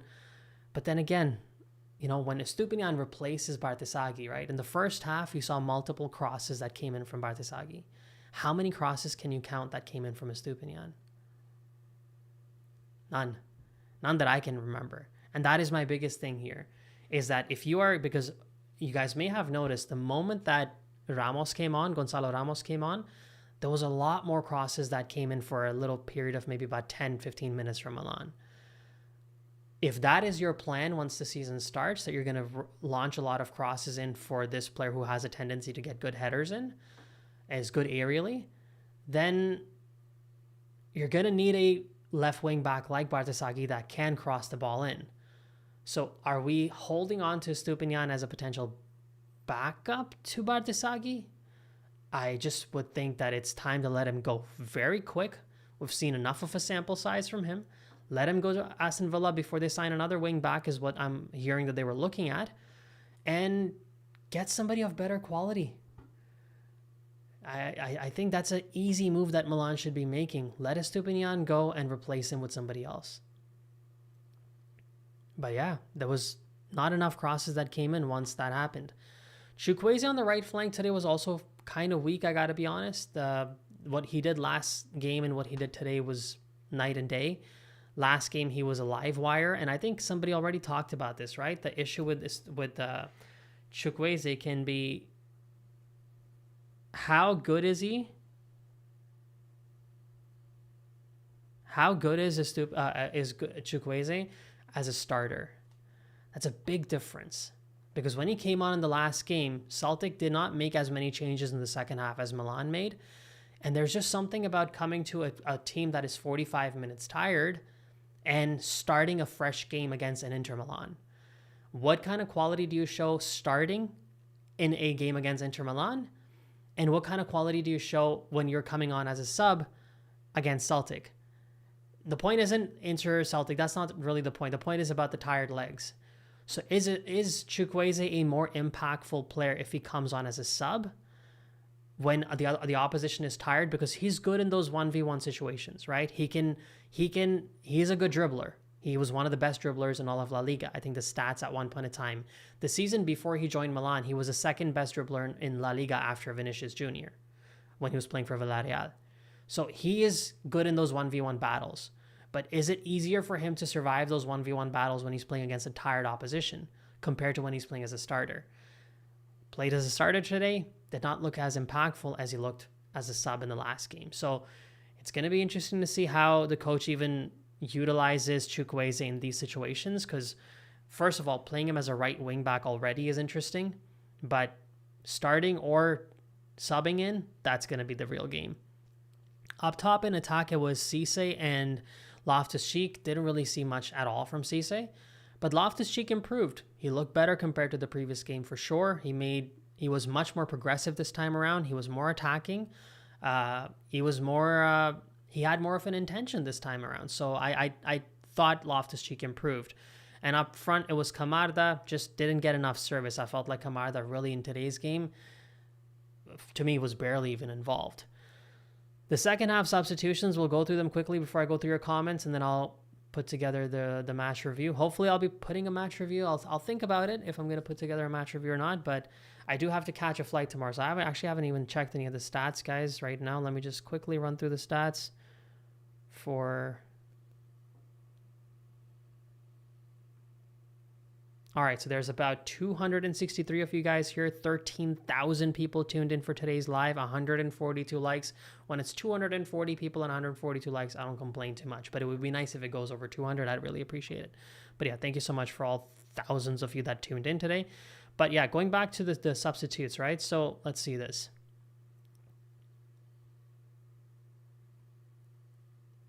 So Stupinian, sub number 1 that we'll go through.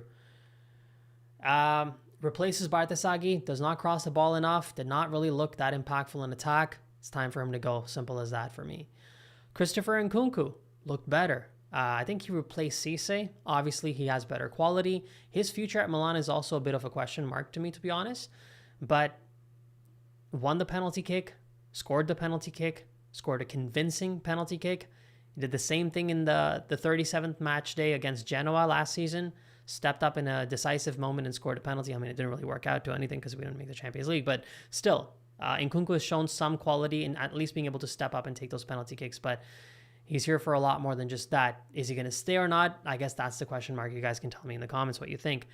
Terracciano had a couple of soft moments where I felt like he didn't do the right thing.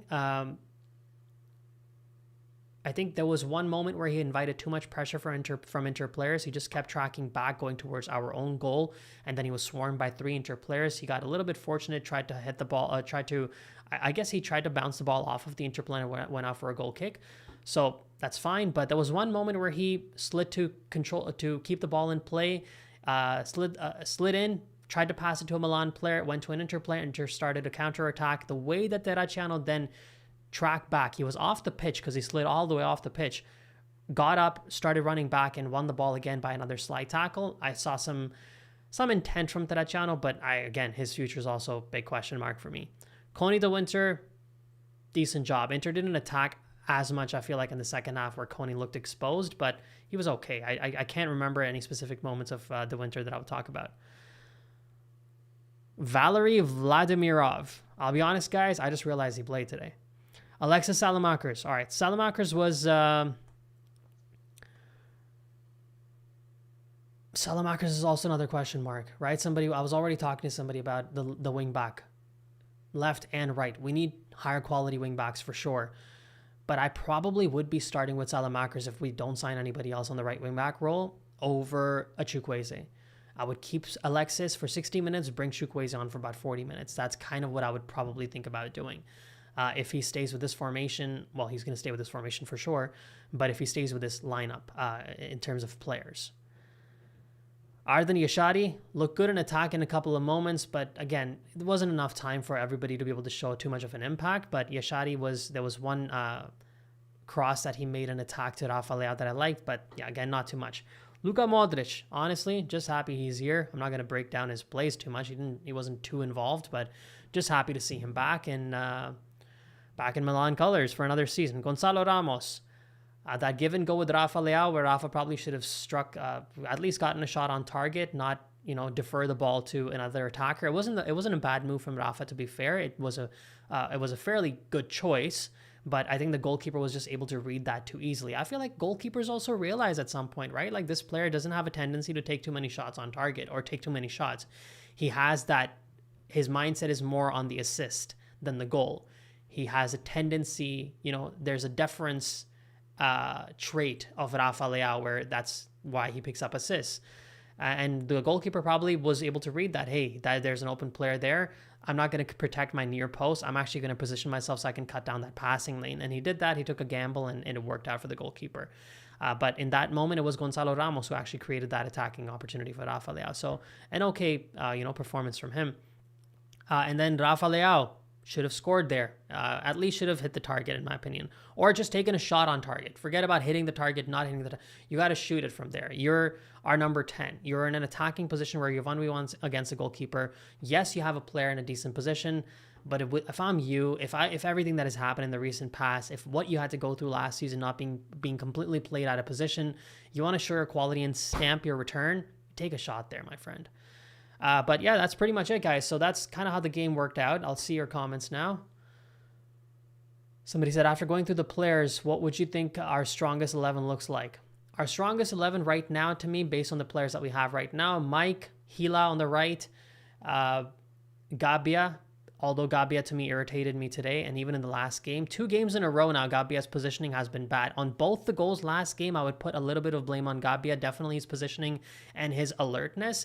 And even in today's game, probably blame Tomori and Chukwueze more, but somebody's got to look back and check where the other player is. Even if you look back and you tell your teammate to cover him, but somebody's got to look back. But Gabia still, Pavlovic in the midfield, I would put the 4-man midfield to be Modric, Rabiot in the middle. On the flanks, on the wings, I would put Alexis Salamakers as a starter and Bartesaghi on the left. Up top, the 2 10s has to be Christian Pulisic. I'm conflicted about Rafa. I had Rafa about an hour ago. I don't know. I would have hoped to have seen something a little bit different. There was nothing different that I saw from Rafa that I haven't seen for the last 3 years. So maybe in the 10 up top, maybe you put Pulisic on the left flank and put Nkunku on the right. And then, of course, Gonzalo Ramos up top. So that would be my starting lineup. Camarda was good, but didn't get much service. He tried to link up with the 2 10s, but they couldn't help him. Yeah, and he also was given the 2 10s that were the weaker 10s, right? And Ruben Loftus-Cheek and Cisse. That's the 10s that he's getting.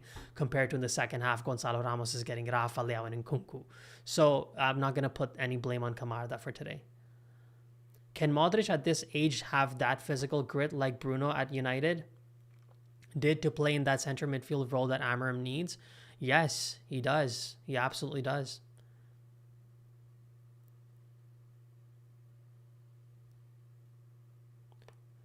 Nathan Drake 2819 says, okay, it's not. I'm gonna do this for 3 more minutes, guys. So here's the update. So tomorrow I have an early flight. I'm gonna be going to Colombia for a few days, not too long. For that reason, there won't be any long form videos that are going to be coming out on the channel for the next 3-4 days, but there's going to be YouTube shorts, Instagram reels, TikToks, all that stuff that is going to be coming out. But if you haven't followed me for that reason, make sure to follow me on Instagram, TikTok, and Twitter at FootballKush. And yeah, more short form content for a few days, and then we'll come back to long form content. Hopefully the market livens up for Milan a little bit. Right now it's been so quiet. There's not much to make videos about. So I haven't put out anything, but yes, I will be traveling tomorrow. So I'll try to make a review today, but I do have to catch a very early flight tomorrow at 6 a.m. So just letting you guys know. Maximum CODM says, thanks for the live, Kush. Did Komoto or Atakame play today? No. Good point. Atakame did not play. He did start the last game. He wasn't used. Good point, my friend. Actually, that reminded me that we have Alexis, we have Chukwueze, and we have Atakame. I don't know how ready Atakame is for Milan to roll the dice on him, because he's shown some moments of quality. There were multiple moments last season when he would be subbed in and he would actually liven up the game. Scored the goal against Genoa from outside the box, match day 37, the game that Nkunku scored the penalty as well. So, I don't know. Yeah, that makes me think if for this season there's enough on the right flank that Milan won't make a signing. Not enough for my acceptance and my liking, but enough that they won't make a move. Komoto did not play, no.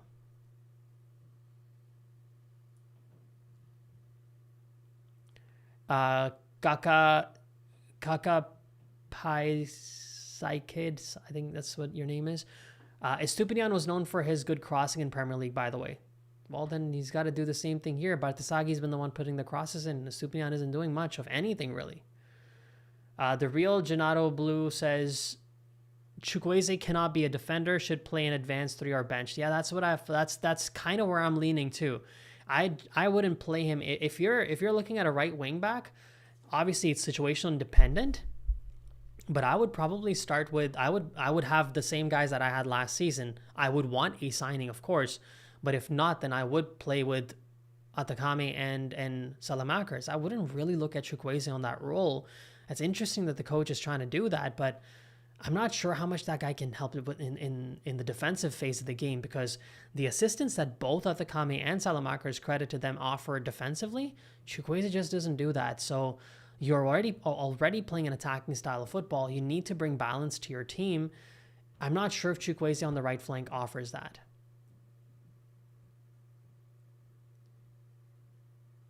All right, 9:30 guys here. So time to wrap this up. I am going to be putting out, as I said, a match review. I'm going to be looking into putting out a match review at least. Appreciate you guys. There's thousands of you guys that showed up today. There's 190 of you guys still here. So I appreciate, 15,000 was our output today almost. So massive thank you guys. As I said, I will be going away for a few days to Colombia. If you guys are in Colombia, hit me up. I'm going to Medellin. And back next week with long form videos for the next few days. You'll see short form content on the channel for sure. YouTube Shorts, Instagram Reels, TikToks. Obviously, I'll be live and alive on X if anything happens, if there's any breaking news. But anything that is worth making a video about will be short form content and not long form. So make sure you guys follow me on Instagram, TikTok, Twitter, FootballKush. Appreciate you guys tuning in today. All the channel members that tune in today, special thanks to you guys as well. And watch out for the review now. As always, from my side, guys, Forza Milan. Grazie mille. Ciao tutti.